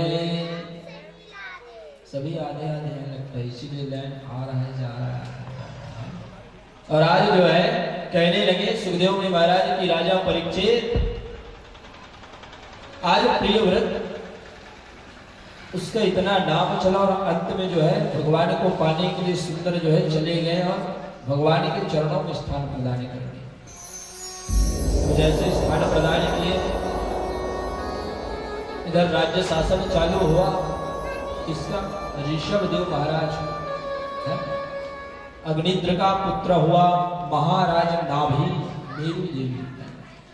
तो महाराज नाभि और मेरु देवी जो है ऋक्षित नामक पर्वत पर गए।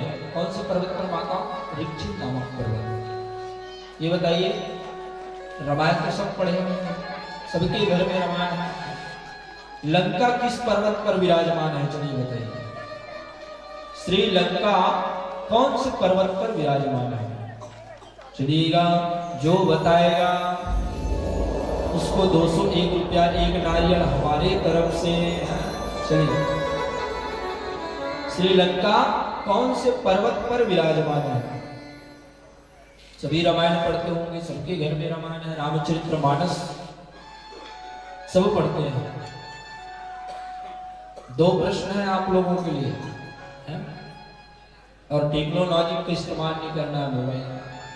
जैसे ही रायपुर जाते हैं वहां अभी भगवान की कृपा से और आप सब माताओं की आशीर्वाद से अभी 17 तारीख से वहां शिव महापुराण में बैठे हैं। तो वहां कोई भी प्रश्न पूछो, फट से मोबाइल से सर्च मारते हैं और बताते हैं। एक प्रश्न है कि पूरा रामायण में 8 कांड तक पूरा राम का नाम कितना बार आया है और माता सीता का नाम कितने बार आया है, रावण का नाम कितने बार आया है, हनुमान का नाम कितने बार आया है। सभी रामायण पढ़ते हैं, पूरे रामायण में राम का नाम टोटल कितने बार आया है शुरू से अंत तक, ये विचार करके बताना है। माता सीता का नाम और लंका कौन से पर्वत पर विराजमान है? चलिए बताइए, कौन से पर्वत है? नहीं जानते? त्रिकूट पर्वत। कौन से पर्वत?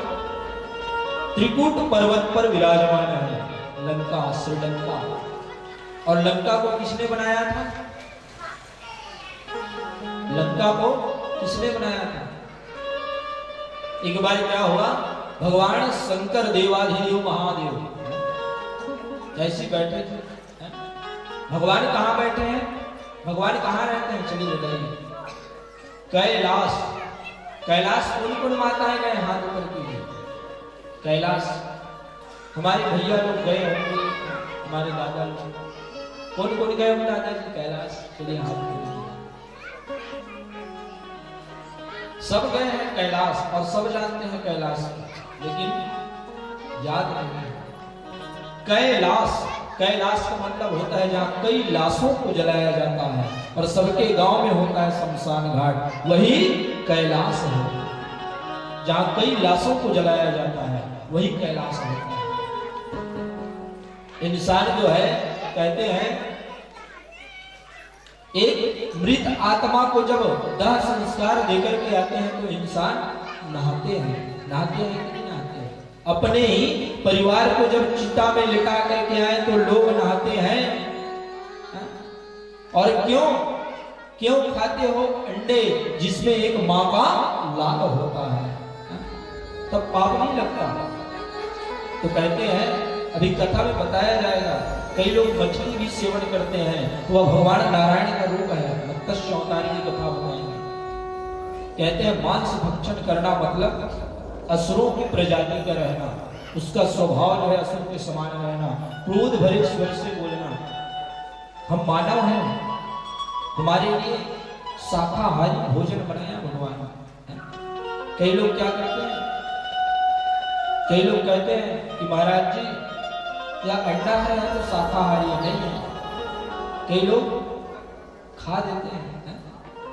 एक निवाला में अगर केस मिल जाए तो लोग फेंक देते हैं, और वही अंडा को जिसके अंदर एक लाल है उसे खा जाते हैं।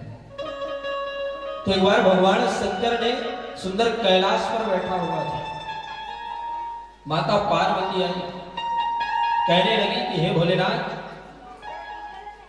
सबके यहाँ रहने के लिए घर है, मकान है, कृपा करके आप ही हमारे लिए बना देते। यहाँ सर्दी गर्मी सब हम सहते रहते हैं। भगवान शंकर को कह रहे हैं। भगवान शंकर विचार करने लगा कि हे गौरी, मैं क्या बताऊं। एक बार ऐसे भगवान को पूछे कि प्रभु आप कैलाश में क्यों रहते हो? तो भगवान कहने लगा, क्या? भगवान बहुत सुंदर जवाब दिए माता गौरी को। कहने लगे कि गौरी आप पूछते हो कि कैलाश में मैं क्यों रहता हूं, तो कहते हैं मंजिल तो तेरी यही थी, मंजिल तो तेरी यही थी। उम्र बीत गई आते आते और अपनों ने तुझे क्या दिए, अंत में जला दिए तुझे जाते जाते, अंत में जला दिए तुझे जाते जाते। सत्य बात है, सबकी मंजिल शमशान घाट है, सबको एक दिन जाना है, लेकिन हम पूरी जीवन बिता देते हैं परिवार के पीछे। भगवान शंकर कहने लगा सबको यही आना है, इसीलिए मैं शमशान घाट में रहता हूं, कैलाश में रहता हूं। कहने लगे कि प्रभु एक सुंदर हमारे लिए घर बना देते है? और माता क्या बोली है कि संसार में ना हो वैसा घर बनाना है? भगवान सोचने लगा, चलिए बताइए भगवान सोने का क्यों बनाया? चांदी का भी बना सकता था, लोहे का बना सकता था, पत्थर का बना सकता था। भगवान विचार करने लगा, अगर मैं लोहा का बनाऊंगा तो गर्मी में घाम से गर्म हो जाएगा, चांदी का बनाऊंगा तो धूप में काला हो जाएगा, मिट्टी का बनाऊंगा तो वर्षा से भीग कर बह जाएगा, और सोने का बनाऊंगा तो पूरा चमक उठेगा। इसीलिए भगवान ने सोने का सुंदर महल खड़ा किया भगवान ने। तो उस समय घर बनाने वाला कौन रहता था? कौन बनाते थे घर? विश्वकर्मा जी महाराज। आदेश दिए, कहने लगे कि जाओ हमारी गौरी के लिए स्वर्ण का सुंदर महल बनाना। क्या बनाना? स्वर्ण का महल। जैसे ही बनाए, अब कोई भी मनुष्य जब नया घर बनाता है तो क्या कराता है? जोर से बोलिए। पूजन कराते हैं, कथा। तो सुंदर उस समय कौन महान प्रतापी था? पूजा पाठ 4 वेद 6 शास्त्र 18 पुराण 11 व्याकरण का पाठन करने वाला कौन था? रावण। दशानन रावण को सुंदर आमंत्रण दिया, रावण को आमंत्रण दिया कि आप हमारे महल में इतना बज के इतना समय में आना, पूजा करानी है। सुंदर आए रावण, जब से आया था तब से घूम घूम के देख रहा था महल को, पूरा घूम घूम के देख रहा था। दो चीज देख रहा था, एक माता पार्वती और उस महल का क्या नाम था? जोर से बोलिए माताओं, क्या नाम है महल का? लंका। क्या नाम है? लंका। अब जैसे ही पूजा में बैठा, पूजा समाप्त हुआ है, अब रावण कहने लगा कि भगवान शंकर जी, दक्षिणा के लिए आप पीला चावल पकड़ो है। चालू हो पंडितों का, कीन काम अस्ति ब्राह्मण दक्षिणा करती बोल रहा है।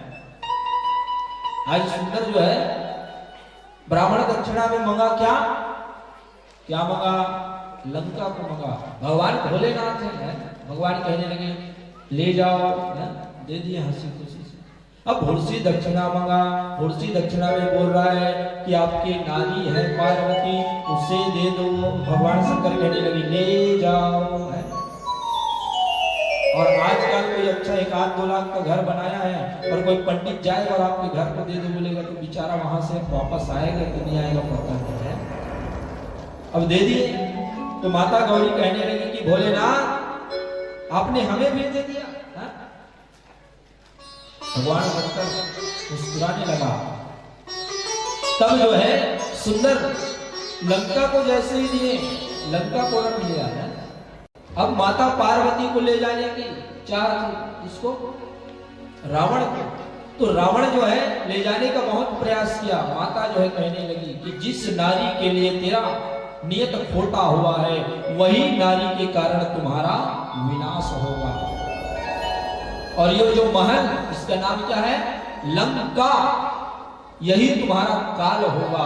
और लंका लिख लेना हाथ में और आईना में इसे दिखाना, ऐसे दिखाना आईना। वह लंका क्या लिखाएगा? काल लिखा जाएगा। आप आईना में देखना, लंका लिखना और आईना के सामने उसको ऐसे रखना, तो क्या लिखाएगा? काल। तो सुंदर जो है जैसे ही वो, तो माता सीता अगर एक नजर रावण को देखता तो रावण जल करके खाक हो जाता। लेकिन माता देखने से पहले ध्रुवा मतलब धूली का इस्तेमाल करती थी। जब भी देखती थी धूली सामने रखती थी माता और रावण से बात करती थी। माता सीता में वह ताकत थी जो महाराज दशरथ जानते थे। एक बार सुंदर जब नई बहू आते हैं विवाह में, तो घर में मीठा बनवाते हैं, बनवाते कि घर में क्या रहे? मिठास बनी रहे। वैसे ही जब माता सीता जब आई तो दशरथ जी महाराज सुंदर कहने लगे कि खीर बनाओ, और खीर बनाया सुंदर, सबको दिए माता सीता है। तो अचानक खीर में जो है कचरा गिर गया और वो भी महाराज दशरथ के प्लेट में। तो माता सीता जस्ट उसको देखी बस, और वह कचरा जो है जल करके खाक हो गई। उसी दिन से जान लिया महाराज दशरथ यह स्वयं कौन है?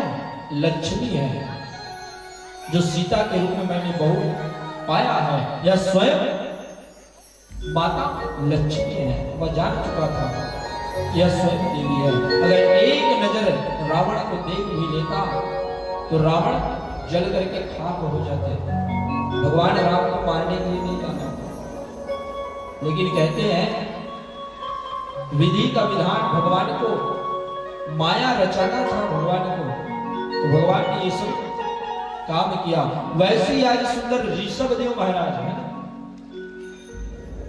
तो आज राजा नाभि सुंदर भगवान की तप करने लगे हुए। जितने राजा हुए, ये जो कथा चल रहा है, ये कौन सी युग की कथा है?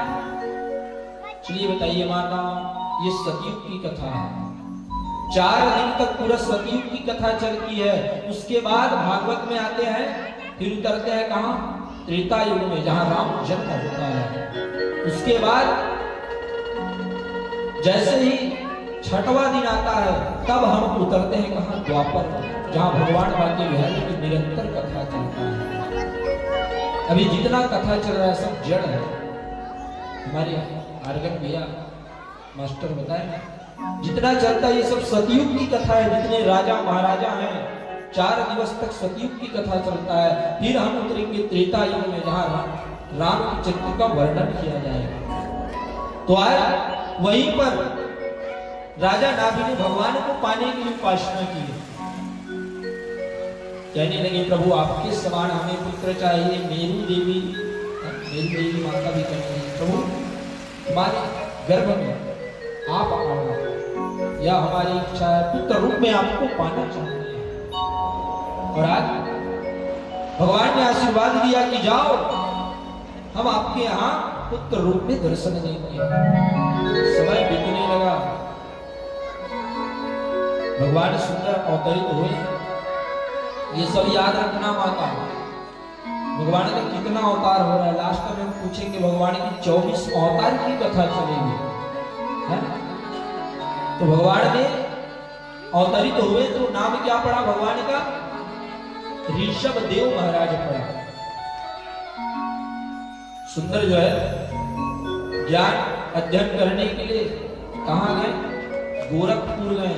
गोरखपुर, और कहते हैं गोरखपुर तो वह बाण विद्या अचूक है। जो इंसान अगर सीख जाए तो अच्छे अच्छे भी पानी मांग लेंगे। गोरखपुर कौन कौन गए? हाथ ऊपर कीजिए। नाम कौन कौन सुने? हाथ ऊपर कीजिए। गोरखपुर जहां लोग जाने के बाद वापस नहीं आता, और वही आएगा जो पूरा मंत्र जान चुके रहेगा। कहते हैं गोरखपुर जब पहुंचो तो नदी में एक पुतला है। क्या है? एक पुतला है जो बताता है, यहां से अगर इधर से जाओगे तो उधर वाले को बताता है कि कोई आदमी आ रहा है या कोई औरत आ रहा है। और अगर वहां से भगने की कोशिश करो तो वह पुतला फिर से बतलाता है कि यहां से कोई भग करके वापस जा रहा है। वहां का बाण विद्या अचूक होता है। गोरखपुर में जो विद्या सिखलाई जाती है पूरा माया मोह से मुक्त करा देती है। आओगे आप जब विद्या सीख जाओगे तब आओगे, लेकिन रुकोगे नहीं, आप पुनः फिर चले जाओगे। और जिसको आना है वो पहले पुतले को बंधन करके आना होगा, तभी आप यहाँ आ सकते हो। हमारे गांव के नदी के उस पार एक गांव है परखत्ता।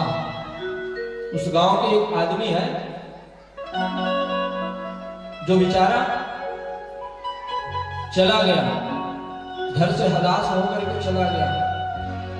और जब 3 साल बाद लौटा, गोरखपुर में जब भी शिक्षा पूर्ण हो जाती है तो गुरु दक्षिणा मांगते हैं। और गुरु दक्षिणा क्या होती है कि अपने ही घर से, अपने माँ के हाथ से भिक्षा प्राप्त करके आनी होती है।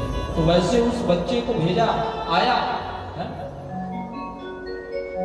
25-30 साल का लड़का था, आया और जैसे ही बोला कि भिक्षाम देहि नाम करके, उसकी माँ पहचान गई और उसकी माँ देख करके फूट कर रोते हुए बेहोश होकर गिर गई।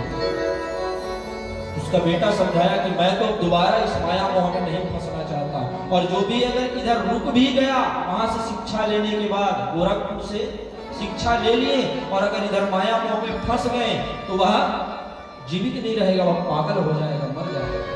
वहां की विद्या जो है अचूक होती है। इसलिए कहते हैं दुनिया में सब चीज करना, लेकिन गोरखपुर कभी मत जाना, और जो चला गया वो वापस नहीं आता। आइए एक प्यारा सा भजन, फिर कथा प्रसंग में चलेंगे। भुलवा के बिहारी लाल की, राधे राधे। लाल की जय। नागर नंदा भजो मदन गोविंदा, नटेवरी नागर नंदा भजो मदन गोविंदा, नटेवरी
नीचे आ रहे हैं। भूलबा के बिहारी लाल के जब लोग झगड़ा करते हैं तब ज्यादा होता है। पड़ोसी भी सुन तो कहते हैं माता भगवान का जयकारा जोर से बुलाइए। तो आज सुखदेव ने महाराज कहने लगा राजा परीक्षित भगवान की उपासना की और भगवान जी को पुत्र रूप में पा लिया और जैसे पुत्र रूप में पाए तो कहां चले गए? गोरखपुर। वहां से सुंदर शिक्षा ग्रहण करने लगे और जैसे शिक्षा ग्रहण किए फिर 20 वर्ष बाद वापस आया और ऋषभदेव महाराज। और जैसे ही ऋषभदेव महाराज वापस आए वह तो सारी विद्या सीख चुके थे। वर्षा कराने की भी चिंता थी उसमें। और कहते हैं वहां से आने के बाद इंसान में बहुत ताकत होती है। इंसान शेर भी बन जाएगा, हर जीव जंतु का रूप बना सकता है अगर वहां से शिक्षा ग्रहण कर लिए तो आज वैसे ही जब आए अपने माता पिता को प्रणाम किए, माताएं के आंसू आ गए आंखों। कहने लगे कि बेटा मैंने आपको 5 वर्ष के थे तब से मैंने विदा किया था और आज 20 वर्ष बाद आपको देख रही। माता रुदन करने लगी। ऋषभदेव महाराज अपने मां को सीने से लगा लिया। तब सुंदर उसके जो पिता थे महाराज नाभि कहने लगा बेटा अब मैं और राज्य शासन नहीं करना चाहता, कृपा आप संभालो। जब एक समय आता है जब मनुष्य वृद्ध हो जाते हैं तो अपने बेटा बहू को घर चलाने की अनुमति देते हैं। वैसे ही आज राजा कहने लगा कि अब राजपाट को आपको करना है, जैसे मैंने चलाया वैसे आपको चलाना पड़ेगा। सुंदर राज शासन करना चालू किया। एक बार इंद्रदेव जो है अहंकार में आ गए और वर्षा नहीं की। अब वर्षा नहीं किया तो उसके राज्य में फसल नहीं हुआ। फसल नहीं हुआ तो सभी प्रजा भूखे रहने लगे। और कहते हैं राजा वही है जो प्रजा की रक्षा करे, सुख दुख को समझे। तो आजकल के राजा लोग अपना जेब भरते हैं, जब तक पद में नहीं रहेंगे तब तक हाथ पांव जोड़ेंगे। हमें जिता दो, हम आपके लिए ये करेंगे वो करेंगे, और जैसे कुर्सी मिल गया मान न मान मैं तेरा मेहमान हूं। आजकल अपना जेब भरने वाले हो गए राजा लोग, लेकिन उस समय प्रजा की खुशी में ही राजा अपना खुशी ढूंढते थे। सुंदर जो अपनी तेज शक्ति से ऋषभदेव महाराज ने मेघ और घटा को बुलाया और बुला करके पुनः वर्षा की। चारों तरफ जलमग्न होने लगा, वर्षा होने लगी, बिजलियां कड़कने लगी, बादल भी फटने लगा, चारों तरफ जलमग्न हो गया। सभी प्रजाएं खुशहाली मनाने लगी। ऋषभदेव महाराज को धन्यवाद देने लगे, कहने लगे कि आप जैसा राजा हो तो कोई भी प्रजा भूखा नहीं मरेगा। राजा आज जो है सब तरफ जय जयकार होने लगा, सुंदर फसल उगाए, अन्न धन का सुंदर भंडार हुआ।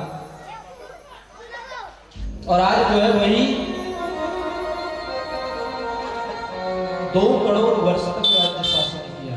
कितने? 2 करोड़। आजकल के मनुष्य 50-60 नहीं चले जाते हैं। एक ऐसा भी हुआ महाभारत में हमने बताया है, जो 18 वर्ष में इस संसार से विदा लिए थे। कौन? अभिमन्यु। तो ये बताइए, जब भगवान बांके बिहारी जानते थे, है ना, सबका प्रणाम किया अभिमन्यु ने, सबका प्रणाम किया, सबने यशस्वी भवा सब आशीर्वाद दे रहे। जब भगवान बांके बिहारी के पास आए, सबने कहा कि बेटा विजयी भवा। भगवान कहने लगा ये वो मस्तु तथा है। भगवान क्यों नहीं दिया उसको आशीर्वाद विजयी भवा करके? भगवान जानते थे कि नहीं जानते थे? फिर भी भगवान उसको बचा नहीं पाए। क्यों बचा नहीं पाए? चलिए बताइए। जितने भी देवी देवता आए थे सब कोई न कोई के रूप थे।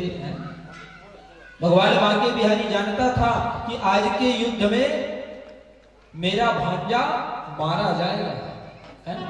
भगवान को पता था कि आज का जो युद्ध होगा महाभारत, उसमें मेरा भांजा वीर गति को प्राप्त होगा।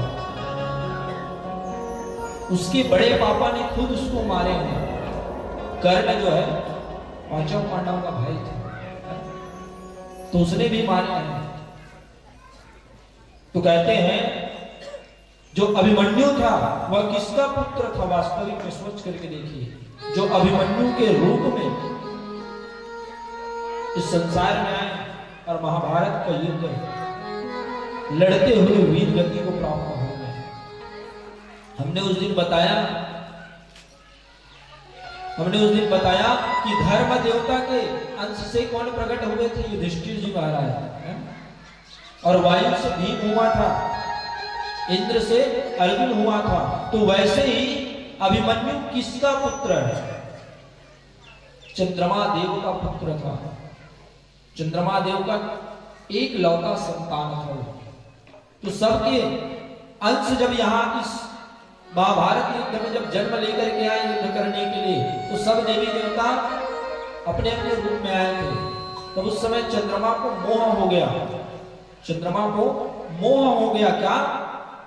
कि मेरा पुत्र, मैं अपने पुत्र के बिना नहीं रह सकता। तब भगवान नारायण ने वचन दिया था कि धरती में आपके पुत्र केवल 18 वर्ष तक रुकेगा। मैं ये वचन देता हूं, केवल 18 वर्ष तक ही मैं उसको रोकूंगा, उससे ज्यादा नहीं रोक पाऊंगा। इतना मोह करते थे अपने पुत्र से चंद्रमा। इसीलिए जो है अभिमन्यु 18 वर्ष की आयु में वीर गति को प्राप्त हुए थे। और आज वैसे ही ऋषभदेव महाराज का जब राज्य शासन चालू हुआ तो सभी प्रजाएं जो है आनंद मंगल रहने लगी। अब जैसे ही उसका विवाह हुआ, जैसे ही विवाह हुआ तो इंद्र की पुत्री जयंती से उसका विवाह हुआ। इंद्र की पुत्री जयंती से विवाह हुआ। 100 पुत्र हुए और 100 पुत्र में सर्वश्रेष्ठ कौन थे? भरत जी महाराज। कौन हुए? भरत जी महाराज।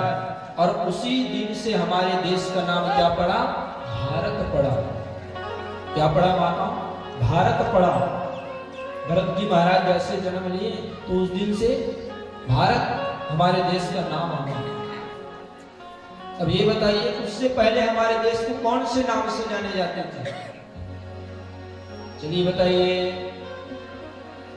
हमारे देश को उससे पहले कौन से नाम से जाने जाते थे?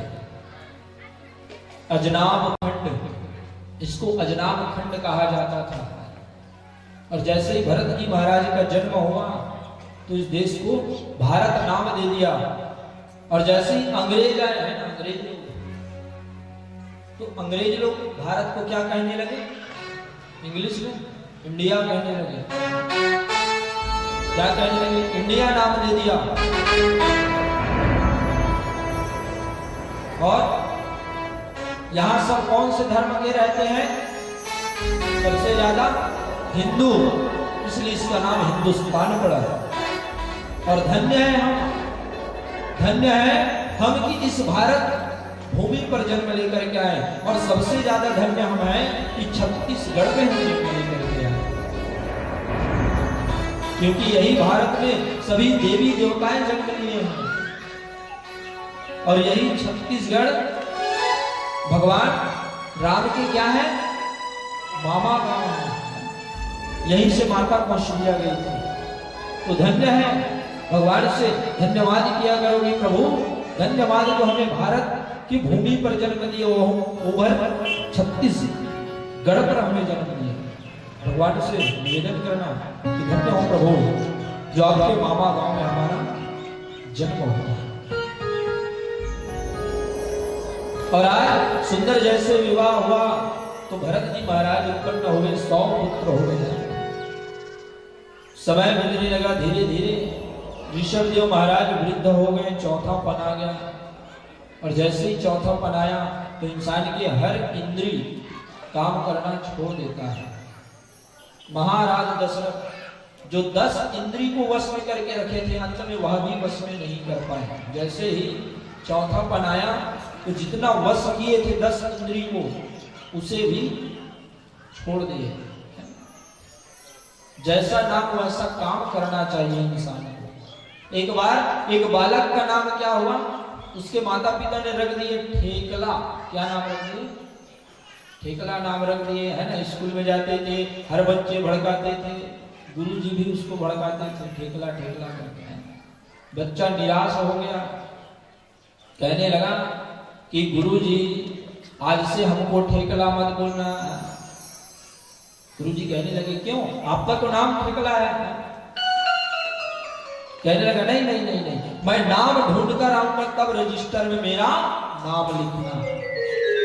अब वह बालक जो है 5-10 वर्ष का था, निकल गया नाम ढूंढने के लिए। अब जैसे ही नाम ढूंढने के लिए गया तो थोड़ी दूर यहां से जाने पर, है, अब मान लो यहां से गया सुहेला, तो सुहेला में सुंदर जो है एक माता राम बैठी थी, है। अब उस माता राम को पूछने लगी कि हे माता आपका नाम क्या है, आपका नाम क्या है। तो वह माता कहने लगी लक्ष्मी बाई। क्या नाम बता रही है, जोर से बोलिए। और यहाँ होगा कोई नाम का तो सादर क्षमा चाहते हैं। लक्ष्मी बाई कहने लगी। अब बालक देखा, कहने लगा नाम तो अच्छा है लक्ष्मी बाई। अब उसके काम देखी तो लक्ष्मी बाई क्या कर रही है, गाय का गोबर उठा रही है। कहने लगे नहीं जम रहा है ये नाम लक्ष्मी है और काम इसका गाय का गोबर उठा रही है, नहीं जमेगा ये, नहीं जमेगा। थोड़ा सा फिर आगे गया, अब मान लो बलौदा बाजार गया, तो बलौदा बाजार में गया तो एक मुर्दा आ रहा था। क्या आ रहा था, एक मुर्दा आ रहा था, लाश आ रहा था, शव आ रहा था। तो जो अर्थी दिए थे, अर्थी पकड़े थे, है ना, खन्ना, उन भाइयों से कहने लगे कि भैया भैया रुको रुको रुको रुको, इसका क्या नाम है ये चला गया, अच्छा नाम होगा तो मैं रख लूंगा, है। सभी कहने लगे इसका नाम अमर सिंह है। कहने लगा नाम अमर सिंह है और मर गया, ये नाम नहीं जम रहा है। नाम अमर सिंह है तो अमर रहना था, मरना नहीं था, ये नाम नहीं जम रहा है। फिर से आगे गया। अब जैसे आगे वाला गांव में गया तो सुंदर जो है एक वृद्ध बुजुर्ग इंसान बैठा हुआ था। जाकर के कहने लगा बाबा जी कृपा आप अपना नाम बताइए। कहने लगा क्यों, नहीं आप बताइए ना, सुनने की इच्छा है। बालक करने लगा। वह दादाजी कहने लगा मेरा नाम क्या है, दौलत राम है। क्या है, जोर से बोलिए, दौलत राम है। अब लड़का सोचने लगा, बालक नाम तो बहुत अच्छा है दौलत राम, लेकिन ये भीख मांग रहा है, नहीं जमेगा, है। नाम है दौलत राम तो इसके पास धन दौलत रहना चाहिए था, है? ये भीख क्यों मांग रहा है, नहीं जम रहा है। अब बालक बहुत आनंद मनाने लगा, खुशी मनाने लगा।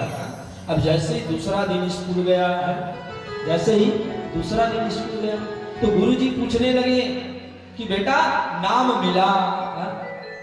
कई माताएं जब आ रही घर चाय को लेकर के आए, बोल बांके बिहारी लाल की जय। कथा में सोना नहीं है, जो सोएगा वह अजगर का जन्म लेकर के आएगा। फिर खाना और सोना आपका काम है।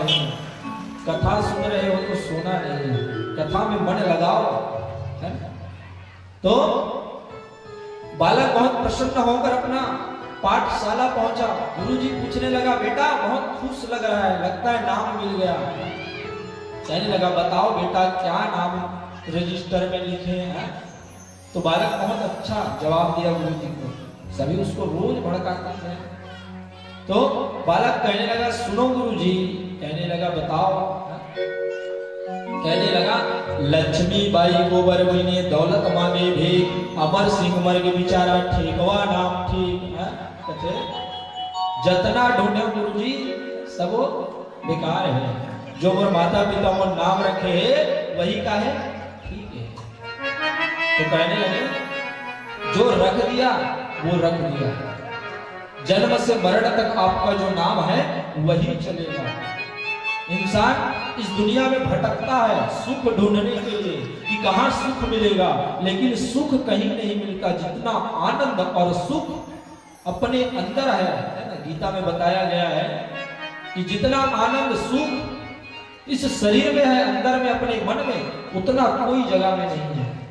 तो इसलिए कहीं भी कुछ भी मत ढूंढिए, यह सब क्या है माया है, यह सब हम जो देख रहे हैं यह क्या है सपना है। कहते हैं जो बीत गया वो स्वप्न है और जो आने वाला है वो अपना है, इसलिए जो छूट गया उसका दुख न कीजिए। अब बोलोगे महाराज जी कल जो कथा बोले थे कल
हर हर राधे राधे।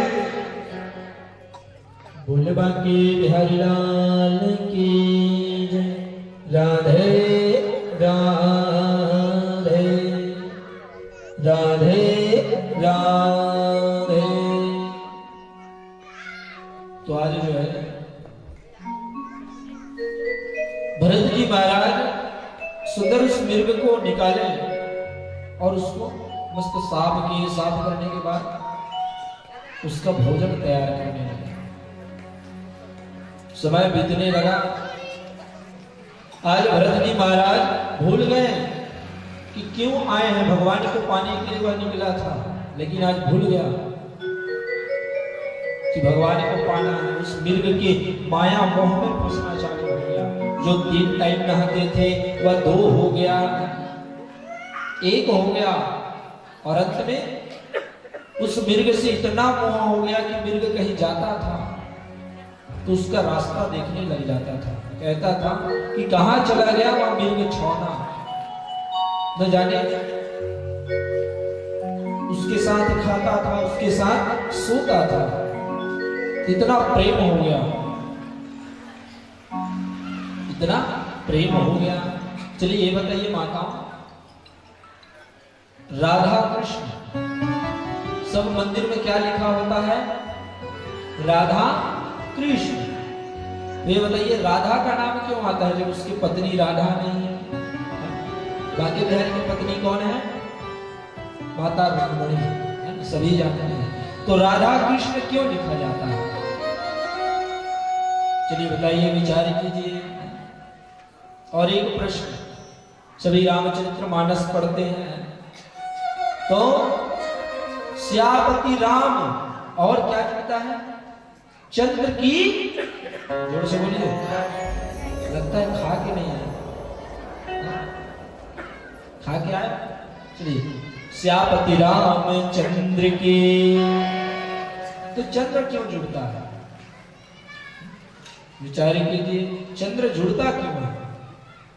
श्यापति राम जी की जय भी बोल सकते थे, चंद्र क्यों जुड़ा? और कृष्ण के नाम से पहले राधा का नाम क्यों जुड़ा? विचार कीजिए। जो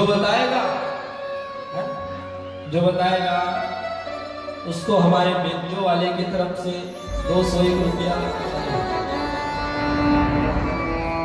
विचार कीजिए, बैठे बैठे आपको 200 रुपया मिल जाएगा। कहते हैं जब राधा रानी कहने लगे कि कान्हा आप हमें छोड़ करके जा रहे हो, लोग हमें पागल कहेंगे, तो भगवान कहने लगे मैं आपका नहीं हुआ तो क्या हुआ, मैं आपका नहीं हो सका तो क्या हुआ, लेकिन मेरे नाम से पहले आपका नाम जोड़ा जाएगा, मेरे नाम से पहले आपका नाम जोड़ा जाएगा। इसीलिए हर मंदिर में क्या लिखा होता है? राधा कृष्ण। अब श्यापति रामचंद्र की जय। अब चंद्र क्यों आता है? चलिए बताइए। चलिए विचार करते रहिए, है? प्रश्न का क्वेश्चन का आंसर ढूंढ के रखिएगा आप लोग। अब इधर जो है भरत जी महाराज प्रेम कर बैठे, मोह हो गया हिरण से। जब तक उसको नहीं देखता तब तक नींद नहीं आता, जब तक उसके साथ नहीं सोता तब तक उसे नींद नहीं आता। आज भगवान को पाने के लिए माया मोह को छोड़ करके आए हैं हरिहर क्षेत्र में, लेकिन आज फिर से वही माया मोह में भरत जी महाराज फंस गए। अब जैसे ही फंसे तो एक दिन वह मिर्ग बहुत दूर निकल गया, अपने परिवार से मिल गया, बड़ा हो गया है। भरत जी महाराज रास्ता देख रहे हैं, अब आएगा, कहां से आएगा, वह तो चला गया, अपने परिवार से मिल गया। रास्ता देखते देखते बहुत दिन हो गया। भरत जी महाराज धीरे धीरे उसकी चिंता करने लगे, सोचने लगा बार बार कि कहां चला गया यहाँ मिर्ग, यह छौना कहां चला गया। यही सोचते सोचते अपना प्राण तज देते हैं। अब जैसे ही उसको दूसरा जन्म मिला है, भरत जी महाराज को दूसरा जन्म मिला, तो भरत जी महाराज कहाँ जन्म लिए? अंगीरा रस गोत्री के यहाँ महाराज जी के यहाँ जन्म हुआ भरत जी महाराज। और इस जन्म में भी उसका नाम क्या है? भरत है। इससे पहले उसने मिर्ग योनि में जन्म लिया। और एक बार जैसे ही जन्म लिए तो उसको याद था पूर्व जन्म की कथा कि मैं राजा हूं और राजा होकर मैं भगवान को नहीं पाया, सूखे पत्ते को खा खा करके मृत्यु को प्रदान हुआ। फिर से जन्म लिया तो अंगीरा रस गोत्री के यहाँ जन्म लिए। और जैसे ही जन्म लिए तो उसको याद है कि मैं अगले जन्म में कौन था? महाराज था। दूसरे जन्म में मैंने क्या हुआ? मिर्ग हुआ। और ये तीसरा जन्म मिला है मानव का तन, इसमें भी उसका नाम क्या पड़ा? भरत पड़ा। सबसे छोटा था भरत जी महाराज, सबसे छोटे थे। तो कहते हैं छोटे पुत्र हो या पुत्री अधिक प्रेम करते हैं, तो वैसे उसके पिता अंगीरा रस महाराज जी बहुत प्रेम करते थे भरत जी महाराज। अब धीरे धीरे बड़े हुए, चलना फिरना है, तो भरत जी महाराज मन में संकल्प कर लिए क्या मुझे इस जन्म में भगवान को पाना है, माया मोह में नहीं फंसना है। अगर मैं किसी से बात नहीं करूंगा तो मैं माया मोह में नहीं फंसूंगा। अपने मन को क्या बना लिया? जड़ बना लिया। और उसी दिन से उसका नाम क्या हुआ? जड़ भरत हुआ। बोले बांके बिहारी लाल की जय। जड़ बना लिया कि मैं किसी से बात नहीं करूंगा, कुछ भी हो जाए मेरे बात नहीं करना है। और ये लास्ट जन्म है, इस जन्म में मेरे को भगवान को पाना है। एक जन्म मिला, जब भगवान को पाने के लिए निकला तो मिर्ग के कारण मैं मिर्ग योनि में जन्म ले लिया। तब नहीं खोना चाहता मैं प्रभु को, जड़ बना लिया अपने मन को। अब उसके पिताजी उसको स्कूल भेजे, पाठशाला भेजे पढ़ने के लिए। वहां गया, कुछ बोल ही नहीं रहा है तो बच्चा क्या करेगा? टीचर आए, गुरुजी आए, कहने लगे आपका पुत्र कुछ बोलता नहीं है, पढ़ाए तो पढ़ाए क्या? कहने लगा ठीक है। उसके भाई लोग कहने लगे आप छोटे हो, एक काम करना, घर में पानी भर करके रखना, हम सब कहां जा रहे हैं? काम के लिए जा रहे हैं। चले गए।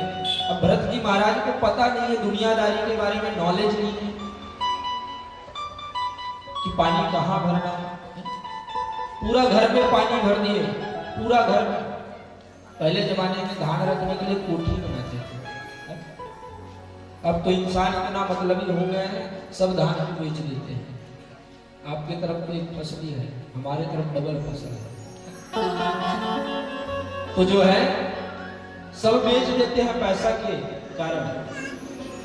तो उस समय धान का जो कोठी था उसमें भी पूरा जल भर दिए भरत जी महाराज, पूरे रूम में सब में जल ही जल हो गया। अब जैसे उसके भाई लोग आए, उसके भाभी लोग आए, कहने लगे भरत, अब वो तो कुछ नहीं बोल रहा है। कहने लगा कि भैया क्या हमारे घर में बरसात हुई है, पानी की है? बाहर तो सूखा है, हमारे घर में सब तरफ जल ही जल है, कैसा हुआ है? कैसा हुआ? तो कहने भरत जी महाराज नहा कुछ नहीं बोल रहे। अब उसके भाई लोग परेशान हो गए, कहने लगे एक काम करो, तुमसे कुछ काम नहीं हुआ जाता, एक काम करो आप खेत जाओ। कहाँ जाओ? खेत जाओ। अब खेत गया बेचारा, उसको बोला है कि देखना कि कोई पशु पक्षी उस अन्न को ग्रहण ना करे, देखना रक्षा करना। बेचारा सो गया जाकर के।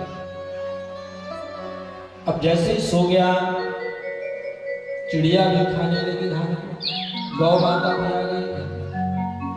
अब उसके भाई अचानक आया, देखा तो वो तो सोया है, वह तो अपने मन को क्या बना लिया है, जड़ बना लिया है कि मैं किसी से बात ही नहीं करना है, मेरे को न माया मोह में फंसना है, केवल भगवान की स्मरण कर रहा है और जो अपने पिछले जन्म में कर्म किया है उसी को याद कर रहे हैं कि मैंने पहले जन्म में कौन हुए, राजा हुआ, और दूसरे जन्म में मिर्ग हुआ, और तीसरे जन्म में एक ब्राह्मण भरत।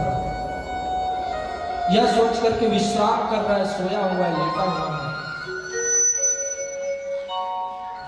फिर उसका भाई उसको डांटने लगा, फटकारने लगा, मारने लगा, फिर भी भरत जी कुछ नहीं बोल रहे हैं, जड़ हो गया।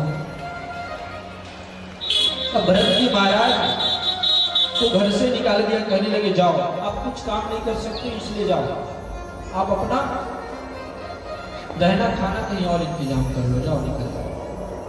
कहते हैं कभी किसी को कमजोर नहीं समझना चाहिए, भगवान कब उसके हालात अच्छा कर देंगे कोई नहीं जानता है। कहते हैं भगवान के अदालत में जमानत नहीं होती, भगवान के अदालत में जमानत नहीं होती, और अगर सजा हो जाए तो वकालत नहीं होती, सजा हो जाए तो वकालत नहीं होती। और आज जो है उसको निकाल दिए घर से, बेचारा वन में भटक रहा है, जो मिल रहा है जंगल से फल फूल सब खाकर अपना जीवन यापन कर रहा है। विश्राम कर रहा था, सोया हुआ था भरत जी महाराज।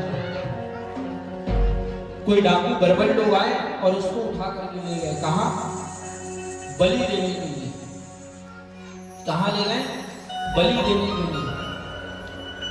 कई लोग कहते हैं महाराज जी हमने यहाँ बलि देने का वादा किया है। ऐसा कौन सा शास्त्र है? 4 वेद, 6 शास्त्र, 18 पुराण, 11 व्याकरण, कोई जगह नहीं बताया गया है कि भगवान बलि मांगता है। कोई ऐसा देवी देवता नहीं है जो किसी के प्राण का हत्या से खुश हो भगवान। कोई शास्त्र नहीं बताया है कि भगवान बलि भक्षण मांगता है। कई लोग कहते हैं ना महाराज जी हम यहाँ बलि देंगे, बकरा देंगे, ये देंगे, वो देंगे। शास्त्र कहता है कोई जगह जीव हत्या नहीं बताया गया। इंसान अपने स्वार्थ के लिए देता है। चलो मान लिया आप बकरे का बलि दे दिए तो आप पूरा अर्पण करो ना भगवान को, उसको पका के क्यों खाते हैं? कोई जगह शास्त्र में नहीं बताया कि भगवान बलि मांगता है। प्रेम से प्रकट हो ही मैं जाना, भगवान प्रेम के भूखे हैं। भगवान के पास आप हाथ जोड़ करके जाओ, कहना प्रभु कि हमें सामर्थ्य नहीं है कि हम आपकी भाव भजन कर सके, आपकी सेवा कर सके, जैसे भी कर रहे हैं आप मान्य रहिए, भगवान प्रसन्न हो जाते हैं। लेकिन मनुष्य का विचार लग गया है। कई लोग कहते हैं महाराज जी हम निरई में बकरा बंधे हैं तो बकरा को भगवान खाएगा, है ना? भगवान सिर्फ मांगता है तो क्या मांगता है? रक्तपान। क्या? रक्तपान। 2 बूंद भी रक्त दोगे तो भी खुश है, लेकिन किसी का प्राण नहीं मांगता है। इंसान अपने स्वार्थ के लिए जीवों का बलिदान देते हैं। नहीं तो कौन सा शास्त्र में लिखा है, चलो बताओ, कि भगवान बलि मांगते हैं? भगवान को एक नारियल सुपारी से भी बनाओगे तो भी भगवान माने जाता है। प्रेम के भूखे हैं भगवान।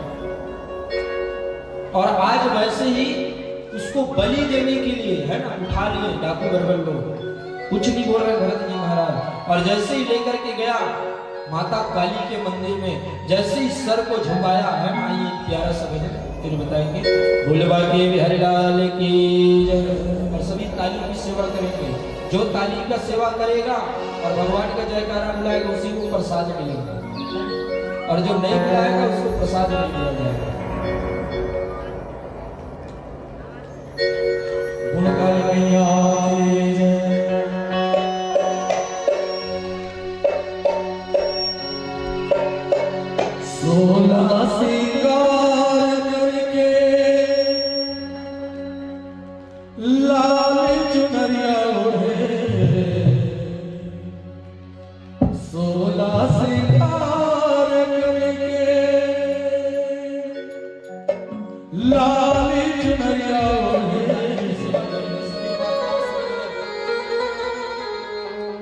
चले आवे मैया अंगना चले आवे हमारे अंगना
आवे हो मैया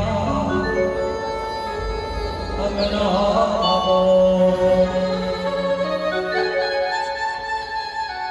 बोल साचा दरबार की जय हो। राधे राधे बुलबा के हरिलाल की जय। राधे राधे जोड़ से बोलिए राधे राधे। तो आज जो है सुंदर मां काली ने दर्शन दिए और आज दर्शन दे करके अपनी भक्त की रक्षा की। सुंदर माता जो है चतुर्भुज रूप में दर्शन दिए माता काली। और जैसे ही माता काली दर्शन दिए हाथ में खप्पर है, हाथ में खप्पर हुए हैं और माता का जीभ निकला हुआ है, नेत्र लाल है, हाथ में तलवार लिए हुए हैं।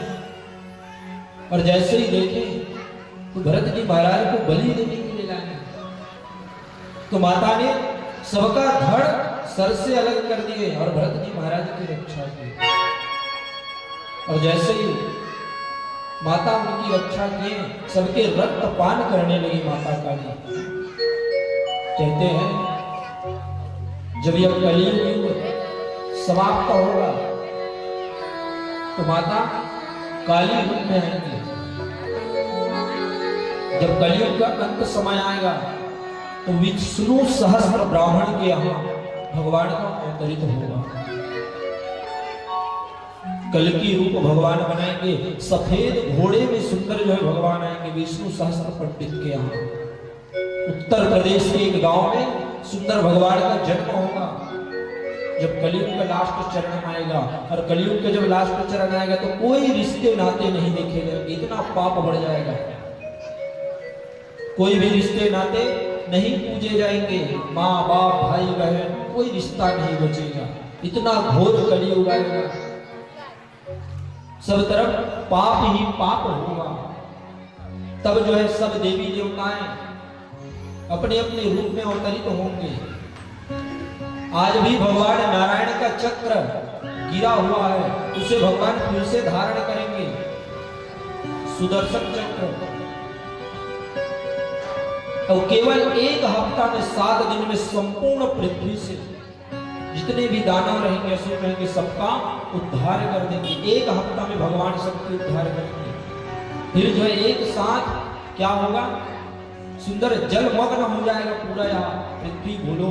तब एक साथ 12 सूर्य उदय होगा। क्या होगा, 12 सूर्य उदय होगा और संपूर्ण इस पृथ्वी को जल से सोख करके फिर से इस जल को सोख करके फिर से इस भूमि को एक नया युग होगा जो सत्य का युग होगा।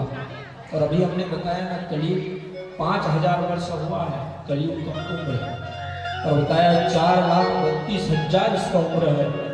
अभी तो बाल्य अवस्था है, अभी युवा बचा है, जवानी बचा है, बुढ़ापा बचा है।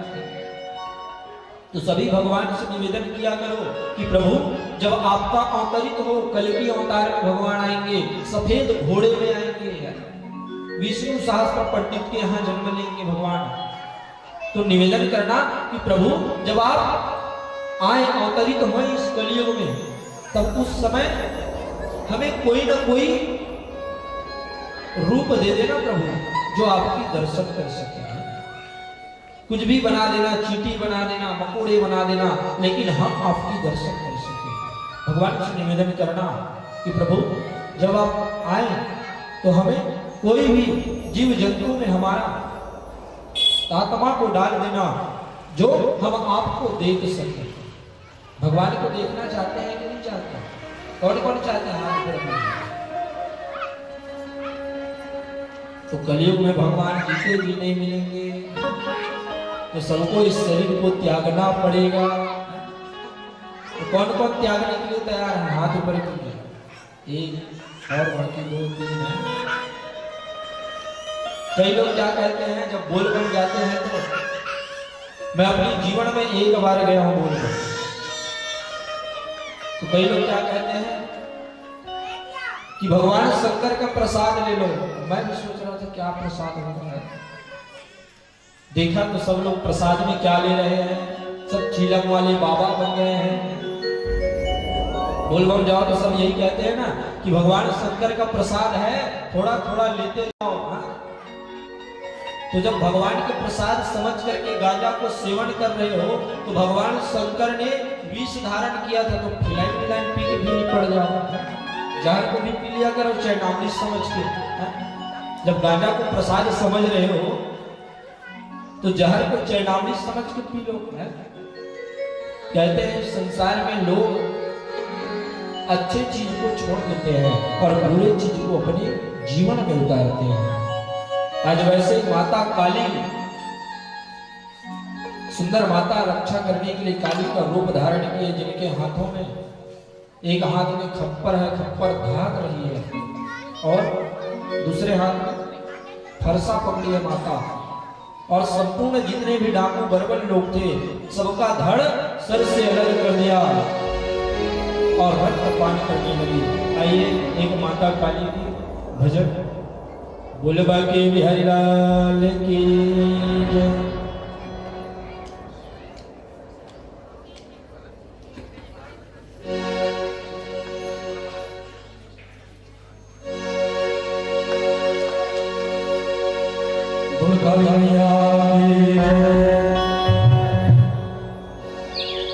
बिकराल रूप ललचाए मैया, हे कालिका भवानी। सभी काली की सेवा करेंगे। बिकराल रूप ललचाए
लाल की जय, राधे राधे।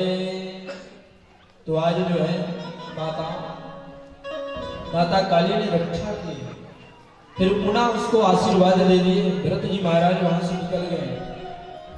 अब जैसे ही निकले पुनः वही वन में आकर के सुंदर लेटे हुए हैं, और जैसे लेटे माता तो वहां एक राजा का सुंदर जो है पालकी जाने लगा। राजा राहुल का पालकी।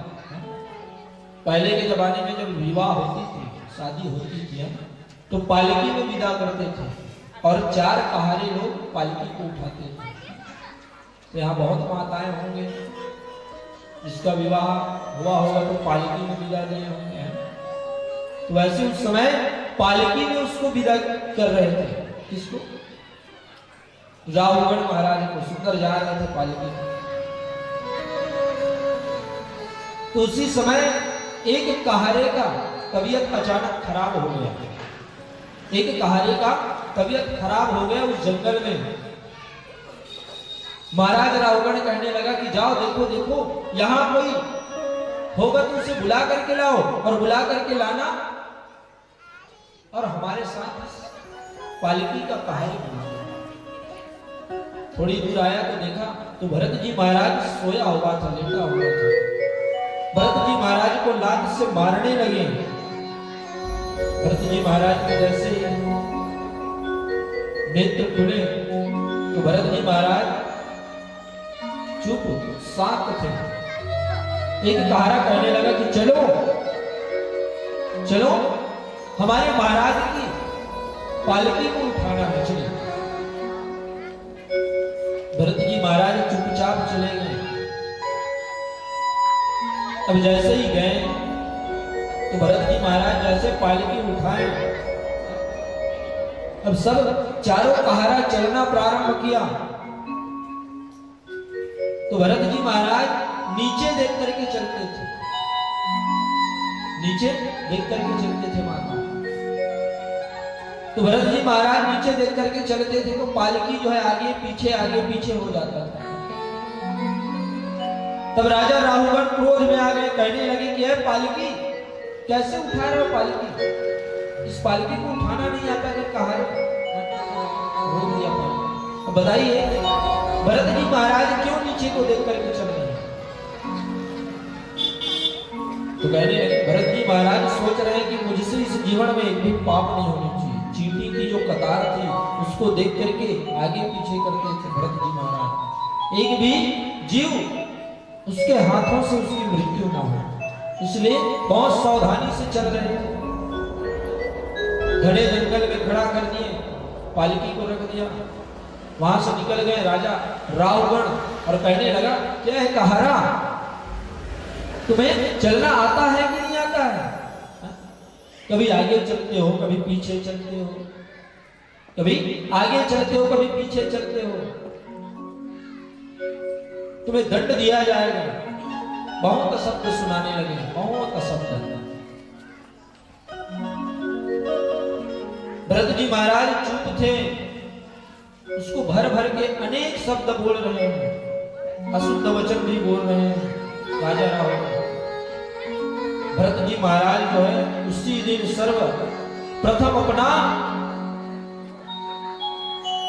जुबान खोले और कहने लगे ऐ राजन, राजन क्या चीज का क्रोध करते हो? क्या यह शरीर काम आएगा? यह शरीर मिट्टी का बना है, मिट्टी में मिल जाएगा। जो धन तुमने कमाया है उसे कोई और खाएगा। क्यों घमंड करके अपने आप को राजा मानते हो? उसको उपदेश देने लगा जीवन का। पहली बार अपना मुंह खोला कौन? भरत जी महाराज, और उसको उपदेश देने लगा राजा राहुल। कहने लगा राजा कैसे होना चाहिए? प्रजा के हिसाब से राजा होना चाहिए। जो प्रजा की सुख दुख में काम आए वही राजा होता है। और तुम किस चीज की अहंकार करते हो राजन? यहां खाली हाथ आए हो, खाली हाथ जाओगे। जितना ये धन तूने कमाया है एक भी धन तेरे साथ नहीं जाएगा। जिस चीज के लिए तू अहंकार कर रहा है, क्रोध कर रहा है, सब यही छूट जाएगा। ये सब स्वप्न है। बहुत शब्द समझाने लगे भरत जी महाराज, कहने लगे कि आप राजा हो, राजा के जैसे व्यवहार करो।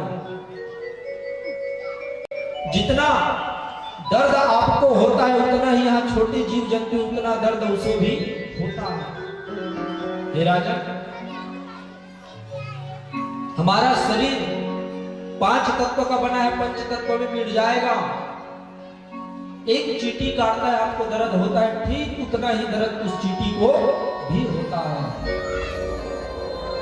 हे राजा, तुम अपने आप को राजा कहते हो, क्षत्रिय हो, तो क्षत्रियों का धर्म क्या है? प्रजाओं का रक्षण करना। बहुत ज्ञान दे, अंत में जो है समझ गए, कहने लगे कि आप कौन है? कहने लगा मैं भरत हूं, जो अपने मन को जड़ बना लिया था, लेकिन आज आपको उपदेश देने के लिए मैंने इस व्रत को तोड़ा है। और अंत में जो है राहुगण वहां से भरत जी महाराज को प्रणाम किए और प्रणाम करके चले गए। जितना जीवन बचा था भरत जी महाराज का उस वन में सुंदर बिताने लगे। और वन में बिताने के बाद जब अंत समय आया, कहते हैं मृत्यु सबकी आनी है बारी बारी, सब लगे हैं एक कतार में, सबको जाना है वहां जहां से हम आए हैं। क्यों करता है तू मेरा मेरी, यहाँ कोई किसी का यार नहीं होता।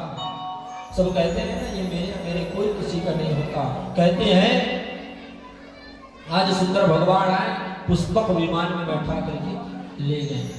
कहते हैं माताओं, तू लाख कमा ले हीरे मोती, तू लाख कमा ले हीरे मोती, कफन में कभी जेब नहीं होती, कफन में कभी जेब नहीं होती। इसलिए कहते हैं जो तू कमाया है सब चीज यहाँ छूटेगा। जितना तूने एकत्र किया है एक दिन वही तेरे परिवार और बाल बच्चे खाएंगे। इंसान पूरी जीवन धन बटोरने में लगा रहता है और अंत में वही धन को अपने शरीर में लगाता है। इसलिए कहते हैं अपनी सेहत पर ध्यान दो। शरीर सही है तो संपत्ति भी आपके साथ रहेगा, परिवार भी साथ रहेगा। लेकिन इंसान पूरी जीवन धन कमाने के लिए अपने शरीर को थका लेते हैं और अंत में वही धन को अपने शरीर में लगाते हैं। तो कहते हैं माताओं, धन के पीछे मन भगो, काम ऐसा करो कि धन आपके पीछे भगे। बोलवा के बिहारी लाल की जय, राधे राधे राधे राधे। आइए एक प्यारे से भजन।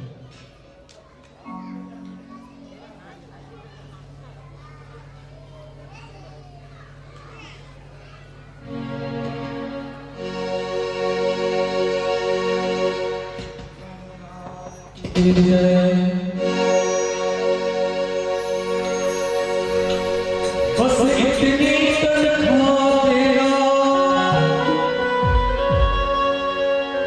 मेरा सुखी रहे परिवार। बस इतनी तनख्वाह तेरा मेरा सुखी रहे परिवार। नौकर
चलो लेना तो मैं तो कहूँगा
दुनिया में जितने भी आए हैं ठाकुर जी का नौकर ही है।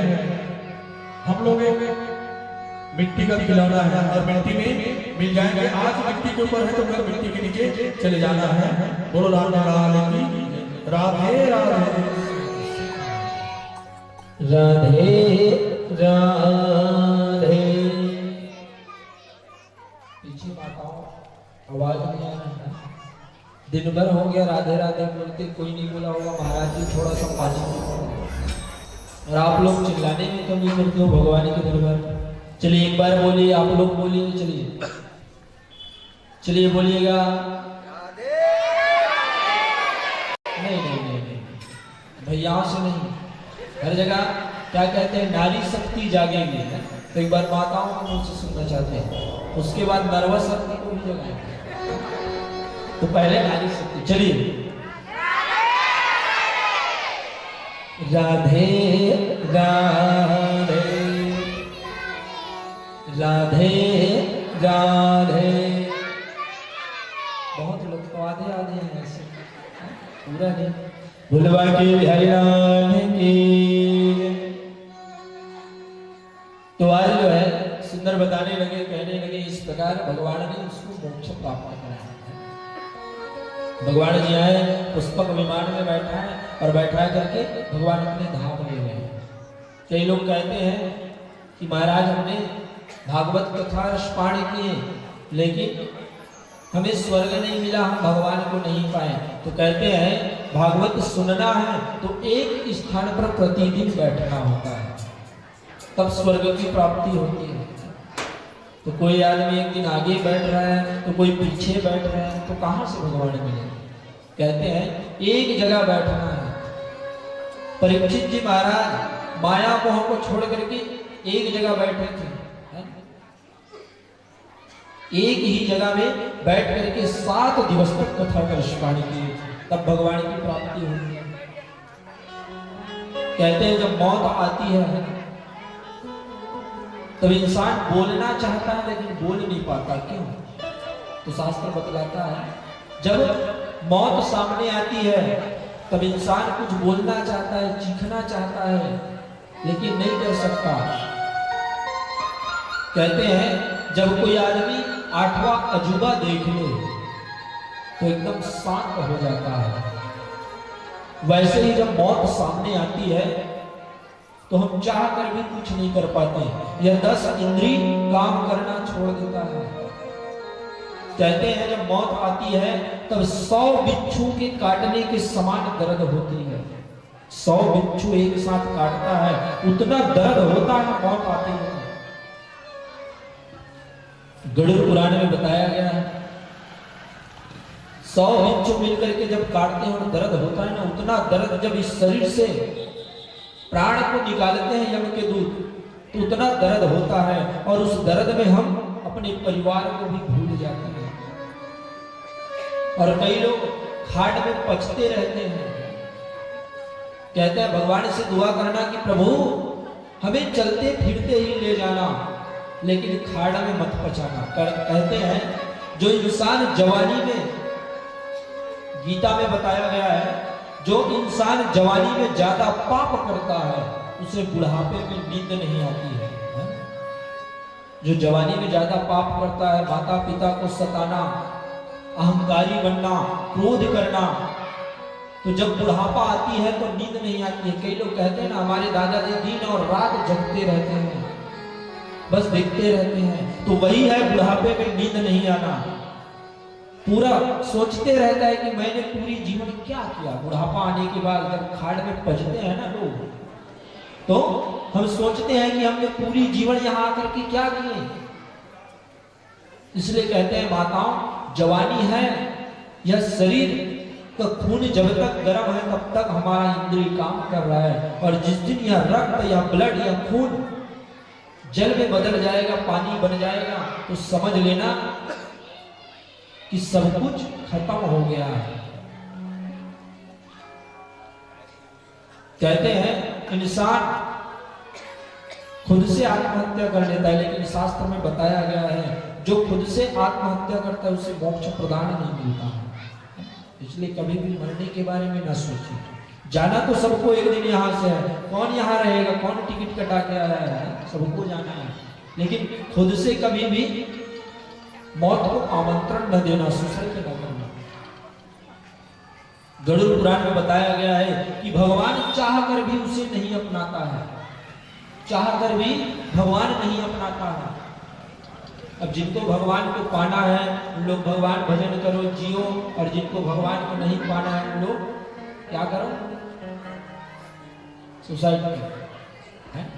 तो कहते हैं माताओं 84 लाख योनि भटकने के बाद यह मानव का तन मिला है, और अगर 84 लाख योनि फिर से भटकना है तो पाप करो, और नहीं भटकना है तो भगवान का भजन करो। गरुड़ पुराण में बतलाया गया है कि जब मौत खड़ा होती है सामने है तो इंसान मानो अजूबा देख लिया हो। जैसे अचानक एक्सीडेंट हो जाए आंख के सामने तो एकदम आंख फटा का फटा रह जाता है, वैसे ही इंसान बस देखते रहता है कि क्या हो रहा है मेरे साथ। कई लोग जहर पी के मरते हैं।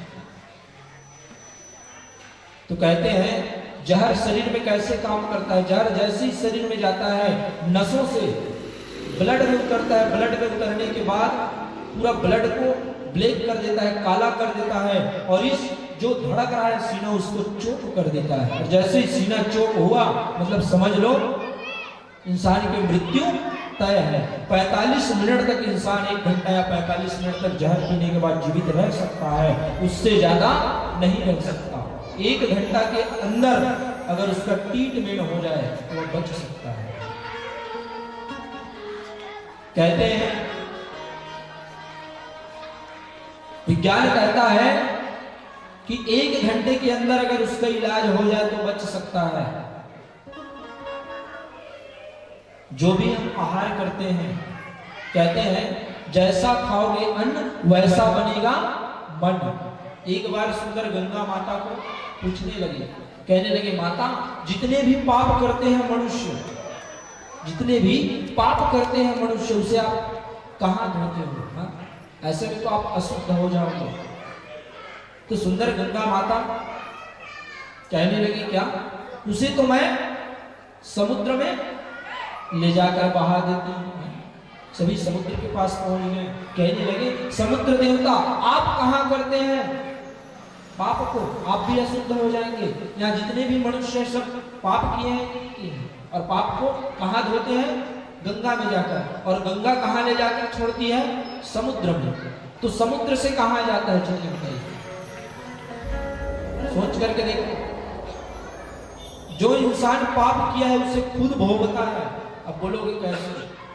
तो कहता है समुद्र में जैसे वह गंगा माता समाहित होती है और पाप जाता है, तो समुद्र जो है भाप बन करके उसे आसमान में उड़ा देती है, और वही पानी बन करके फिर से जमीन पर गिरता है, और वहीं से फसल उगता है, और अपने पाप को हम स्वयं ग्रहण करते हैं। इसलिए कहते हैं पाप नहीं करने चाहिए।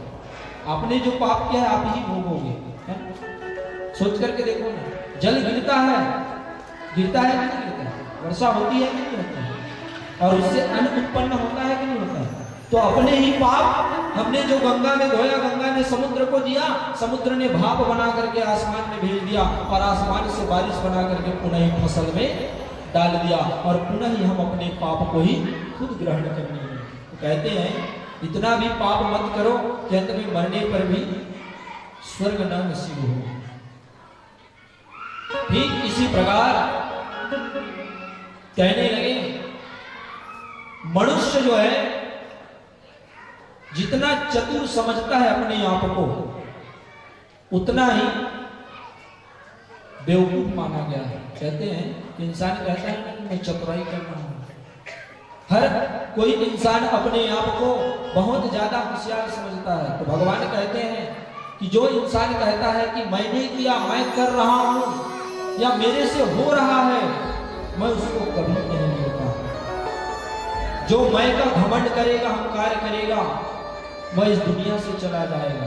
मैं का प्रयोग कभी नहीं करना चाहिए। यही कहना चाहिए कि सब भगवान ने किया है, सब भगवान कर रहे हैं, क्योंकि भगवान बाकी बिहारी के बगैर यह संसार का एक पत्ता भी नहीं डोल सकता। इसलिए मैं का अहंकार मत करना माता। रावण ने बताया ना, मैं का कितना अहंकार किया रावण ने। मैं रावण, मैं दशानंद, हर चीज में मैं, अंत में चला गया। ये बताइए भगवान राम बड़ा था कि रावण बड़ा था? चलिए बताइए, जोर से बोलिए, राम बड़ा था कि रावण बड़ा था? बोलिए माता। रावण बड़ा था, कुल में भी बड़ा था। भगवान क्षत्रिय थे और वह ब्राह्मण था। धन दौलत में भी बड़ा था, उसका महल सोने का था, और उससे ज्यादा ज्ञानी था। एक बार ऐसी एक मनुष्य पूछने लगा, कहने लगा कि संसार में कौन बड़ा है? एक आदमी आया, कहने लगा इस संसार में कौन बड़ा है बताओ। तो कहने लगे इस संसार में भगवान राम जी बड़े हैं। कहने लगे, मंदिर था सामने, कहने लगे भगवान राम बड़े हैं। कहने लगे चलो राम बड़े हैं। तो एक आदमी कहने लगा फिर से जो प्रश्न पूछा है, राम बड़े हैं तो उसके चरणों में हनुमान क्यों पड़े हैं? उसके चरणों में हनुमान क्यों पड़े हैं? फिर थोड़ी देर बाद कहने लगा चलो हनुमान बड़ा, हनुमान बड़ा तो राम के चरणों में फिर से क्यों पड़ा? कहने लगे राम बड़े तो जमीन में क्यों बैठे? कहने लगे जमीन बड़े, अच्छा जमीन बड़े तो शेषनाग के ऊपर क्यों टिके? शेषनाग के ऊपर क्यों टिके जमीन? कहने लगे चलो शेषनाग हो। तो कहने लगे शेषनाग बड़ा तो भगवान शिव के गले में क्यों पड़ा? सत्य बात है, भगवान शिव के गले में क्यों पड़ा? कहने लगे शिव जी बड़े तो कैलाश पे क्यों खड़े? शिव जी बड़े तो कैलाश पे क्यों खड़े? थोड़ी देर बाद कहने लगा चलो कैलाश बड़ा तो हनुमान के उंगली में क्यों पड़ा? हनुमान के उंगली में क्यों पड़ा? वह इंसान का दिमाग खराब हो गया। कहने लगा बता तू कलयुग की मानव है, तू ही बता कौन बड़ा? तो कहने लगा इस संसार में वही बड़ा जो पूरा देसी मार करके अपने पैरों में खड़ा है। बोलबा के हरिलाल की जय। इस संसार में वही बड़ा जो पूरा बाटल पी करके अपने पैरों में खड़ा है। और ऐसे लोग कलयुग में बहुत ज्यादा मिलेंगे। मिलते हैं कि नहीं मिलते हैं? कहते हैं खाने के लिए पैसा नहीं है लेकिन पीने के लिए पैसा है। छोड़ दो भाइयों, या शराब परिवार को बना देता है खराब। जिन 100 रुपए का आप शराब पी रहे हो उन 100 रुपए का सब्जी लाकर खाओ, आपके बाल बच्चे भी सुंदर भरण पोषण होगा, भगवान भी आपको आशीर्वाद देगा। आइए एक प्यारा सा भजन, फिर आरती की तैयारी। बोलबा के बिहारी लाल की राधे राधे राधे राधे। आरती की तैयारी करनी।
जिसको प्रभु को अपना बनाना है, दोनों हाथों से मीठी मीठी ताली का संकल्प करेंगे। हरि आप हमारे हरि आप हमारे बन जाओ मेरे बन जाओ मेरे साथ सहारा बन जाओ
भक्त कहते हैं प्रभु घर भीतर है घोर अंधेरा तन भी तेरा मन भी तेरा हरि ज्ञान के ज्योत हरि ज्ञान के ज्योत जला जाओ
कपिल जन्म महाराज पृथु की कथा समुद्र मंथन नरसिंह अवतार गज गृह की कथा बताया जाएगा और साथ ही साथ नरकों का वर्णन है। तो जो जो जैसा जैसा पाप किए होंगे उन लोग कल समझ जाना हमें कौन से नरक में जाना है। कल नरकों का वर्णन बताया जाएगा कि मनुष्य क्या करने के बाद कौन से नरक में जाते हैं, इसकी वर्णन बताया जाएगा। तो कल सुंदर जो है सभी समस्त ग्रामवासी की माता कुल पिता सभी से निवेदन अधिक से अधिक संख्या में आइए। कल समुद्र मंथन होगा, सबको अमृत बांटेंगे। तो जिन जिन को अमर होना है उन लोग आइए और जहर भी मिलेगा। जिन जिन को जाना है उन लोग को जहर मिलेगा। आइए आरती की तैयारी कर लीजिएगा। बुलबा के बिहारीलाल के राधे राधे राधे राधे। आइएगा। उसके बाद परसों बारात जाना है भगवान शंकर जी के। चलिए तो सभी भक्तों से निवेदन मंगल आरती के लिए अपने स्थान पर खड़ा जाइएगा। और जैसे आप लोग आस्था चैनल में देखते हैं 4 बजे बैठते हैं, 8 बजे 9 बजे रात तक चलाते हैं, लेकिन शास्त्र में ही कहा गया है जैसे संध्याकालीन आरती 6 साढ़े 6 के अंदर हो जाना चाहिए, है ना। और हम लोग जैसे 2 बजे चालू करते हैं तो 4 घंटा आप लोगों को कथा श्रवण पाठ गीत संगीत परोसते हैं। लेकिन इससे माइंड में मत लेना कि वो वाले महाराज आए थे 8 बजे तक नित्य करवाते थे। तो मैं यही कहूंगा कि धर्म भी होगा कर्म भी होगा, लेकिन लोगों को शर्म नहीं होगा। क्यों? क्योंकि भागवत मंच रात्रिकालीन बैठने का नहीं है, व्यास मंच का मालिक को चाहे जितना भी बड़ा पंडित हो जाए। इसको आप लोग माइंड मत लगाना कि ये पंडित ऐसा करता था 8 बजे 9 बजे। और मैं ये चीज कहता हूँ कि जो अच्छा लगे उसको जीवन में उतारने का प्रयास करें और जो अच्छा नहीं लगे उसको दिल से निकाल दीजिएगा। आइए सभी भक्तजन मंगल आरती के लिए आ जाए। कथा आप लोग जहां से भी सुने आरती के लिए करीब आ जाए। आप सबका हार्दिक अभिनंदन है।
प्रभु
तुझसे चाहे सोचो जितना जब तेरा कर दिया मांगो तुझसे चाहे सोचो जितना जब तेरा कर दिया सब कुछ तेरा कुछ नहीं मेरा सब कुछ तेरा कुछ नहीं मेरा ओ जितना जो संसार में मेरी तेरी मूर्ति मेरी पसंद मेरी मूर्ति उतारो गिरधर तेरी आरती उतारो भगवान तेरी आरती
कर्पूर गौरम करुणावतारम संसार सारम भुजग जगहार सदा वसंतम विद्यावतीते नमस्तारे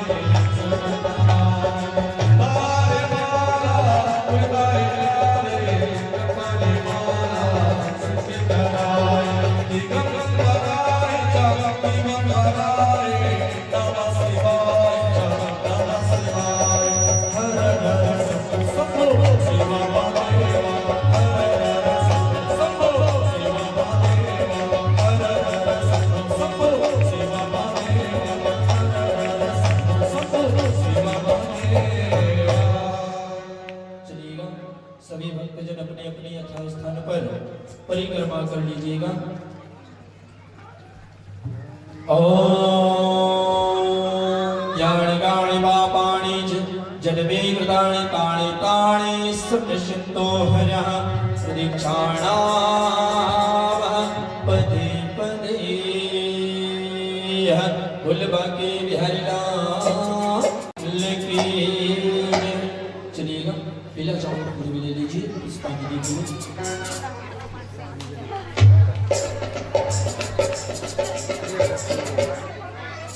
राजाय तन्नो यज्ञेन दत्ते प्रचोदयात्। ओम गौरी नंदाय च विद्महे भोले नंदाय च धीमहि। ओम यज्ञेन वराजधिराजाय महाराजाय तन्नो यज्ञेन दत्ते प्रचोदयात्। ओम शिव शक्त्याय च विद्महे पार्वत्यै च धीमहि। ओम यज्ञेन वराजधिराजाय महाराजाय तन्नो यज्ञेन दत्ते प्रचोदयात्। ओम विष्णुवाय च विद्महे महालक्ष्म्याय च धीमहि।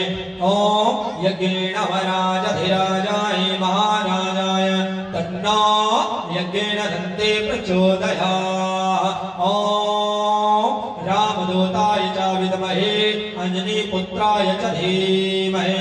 ओम यज्ञेन वराजधिराजाय महाराजाय तन्नो यज्ञेन दत्ते प्रचोदयात्। ओम श्रीरामचन्द्रस्याय च विद्महे सीतापतये च धीमहि। ओम यज्ञेन वराजधिराजाय महाराजाय तन्नो यज्ञेन दत्ते प्रचोदयात्। ओम शीतला माताय च विद्महे दत्तेश्वरी माताय च धीमहि।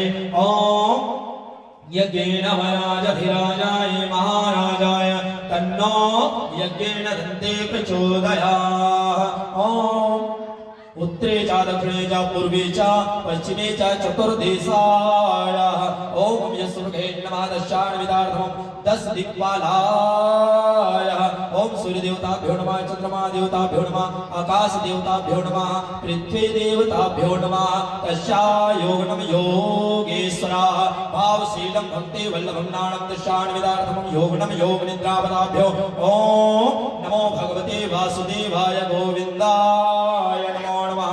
शान्ताकारं भुजगशयनं पद्मनाभं सौरेश्वरं विश्वाधारं गगनसलेशं मेघवर्णं शुभांगनां लक्ष्मीकान्तं कमलनयनं योगभृदो योग नमः वन्दे विष्णो भयभवहार नमः।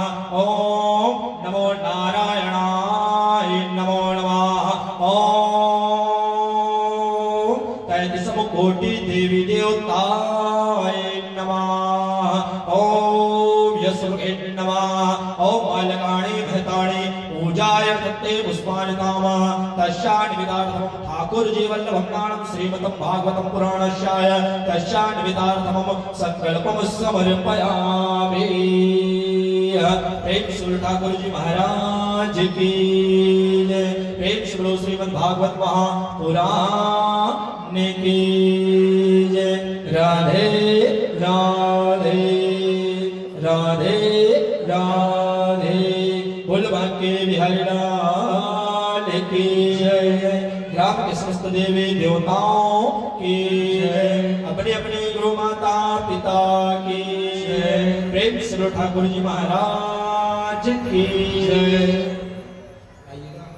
सभी प्रसाद लेकर अपने अपने घर जाइएगा, बिना प्रसाद में कोई मत जाइए। प्रसाद भगवान का आशीर्वाद होता है, तो सभी आशीर्वाद लेकर के जाइएगा। आइए प्रसाद वितरण तक नारियल निकाल लीजिएगा, नारियल निकाल लीजिए प्रसाद के लिए। समिति के भाइयों से निवेदन, भैयाओं से निवेदन, जो भी है नारियल निकाल लीजिए। और आइए मेरे कहने का अर्थ यह है कि हम संध्याकालीन अपने घर पर कितने समय दीप जलाते हैं, यही गोधूली बेला में ना, तो इस समय ही आरती का शुभ मुहूर्त है। व्यासपीठ पर विराजमान महाराज जी को, आचार्य जी को मेरे तरफ से सादर प्रणाम स्वीकार हो। और जैसे कि आज श्रीमद् भागवत ज्ञान सप्ताह का द्वितीय दिवस और नारियल फोड़नी है। दूसरा तो इसके लिए मैं सादर आमंत्रित करता हूँ डॉक्टर मन्नूलाल जी निषाद, भाई रतीराम जी साहू,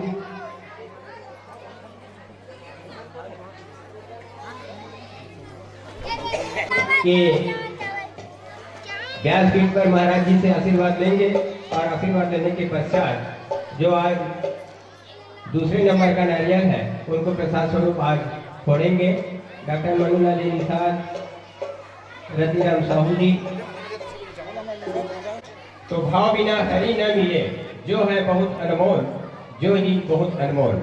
श्रोता साथियों, अगर परमात्मा को पानी हो तो उनके लिए प्रेम चाहिए, उनके लिए भाव चाहिए।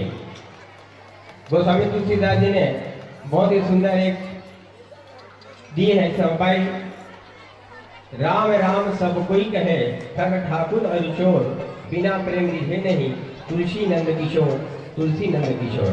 अगर परमात्मा को पानी है तो हम सबको भाव चाहिए, प्रेम चाहिए, तभी परमात्मा का हमें साक्षात दर्शन होगा।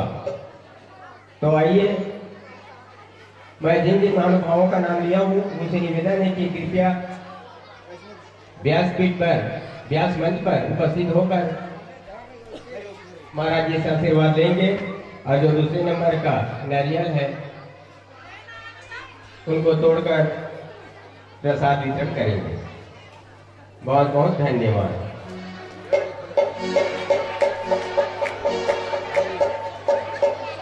साथ ही साथ निवेदन कीजिए। आप भी महाराज जी से व्यासपीठ से आशीर्वाद लेंगे, वह नारियल तोड़े उसे प्रदान करेंगे। एक छोटा सा शासन कर सकते हैं।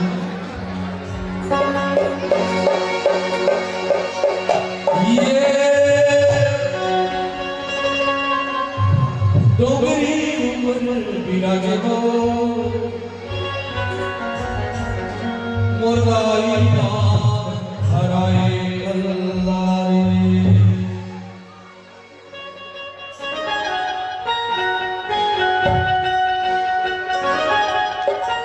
जिन जिन माताओं को नृत्य करना है अपने स्तर पे खड़े हो जाइएगा।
छोटे छोटे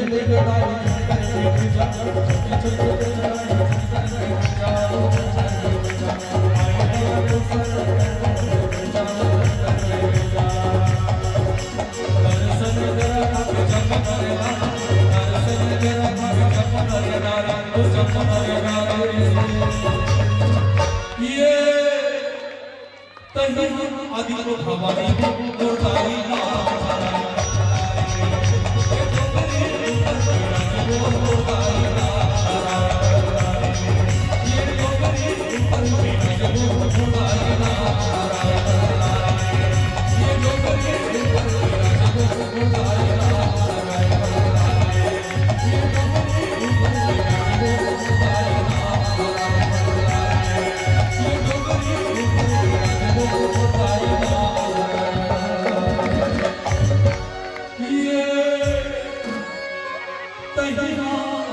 भवानी वो मुर्दाई नाम हराए हराए। तो परीक्षित जनों से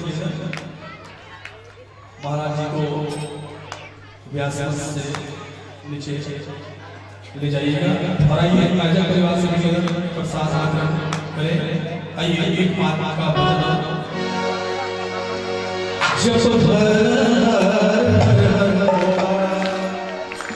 गुरु महादेव जप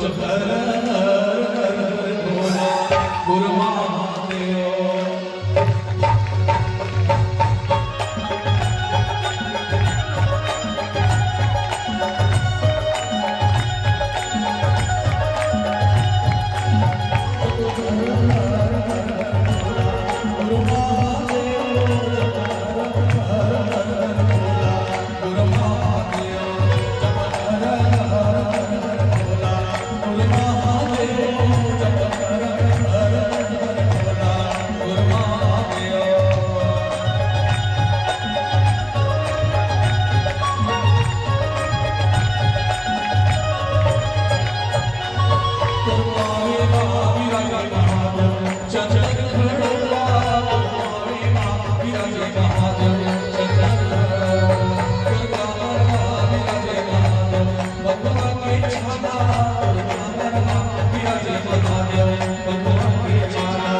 बोलो सच्चे दरबार की हर हर हर। तो आप सभी का प्रसाद वितरण हो रहे हैं, तो आइए कृपया करके पीछे की माताओं से भी निवेदन कि आप लोग थोड़ा देर बैठ जाए, तत्पश्चात एक छोटा सा भजन की ओर चलते हैं हम।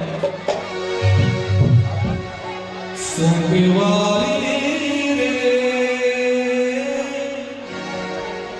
तैना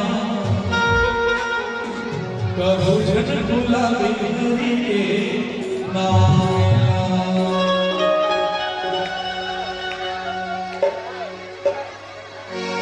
संगवारी रे तैना कबू झट गुलाबी के नाया संगवारी रे तैना कबू झट गुलाबी के नाया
प्रभु के नाम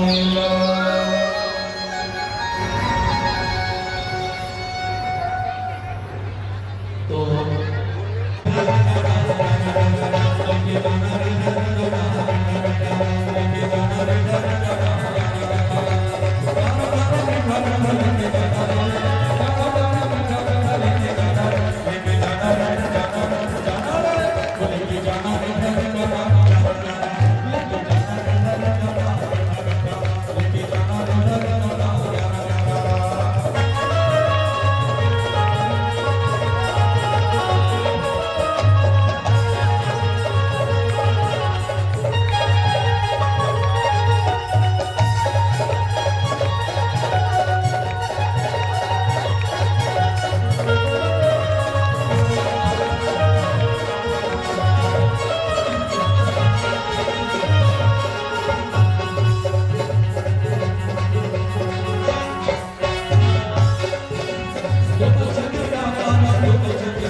जाना रे, जाना रे, जाना रे, लेके जाना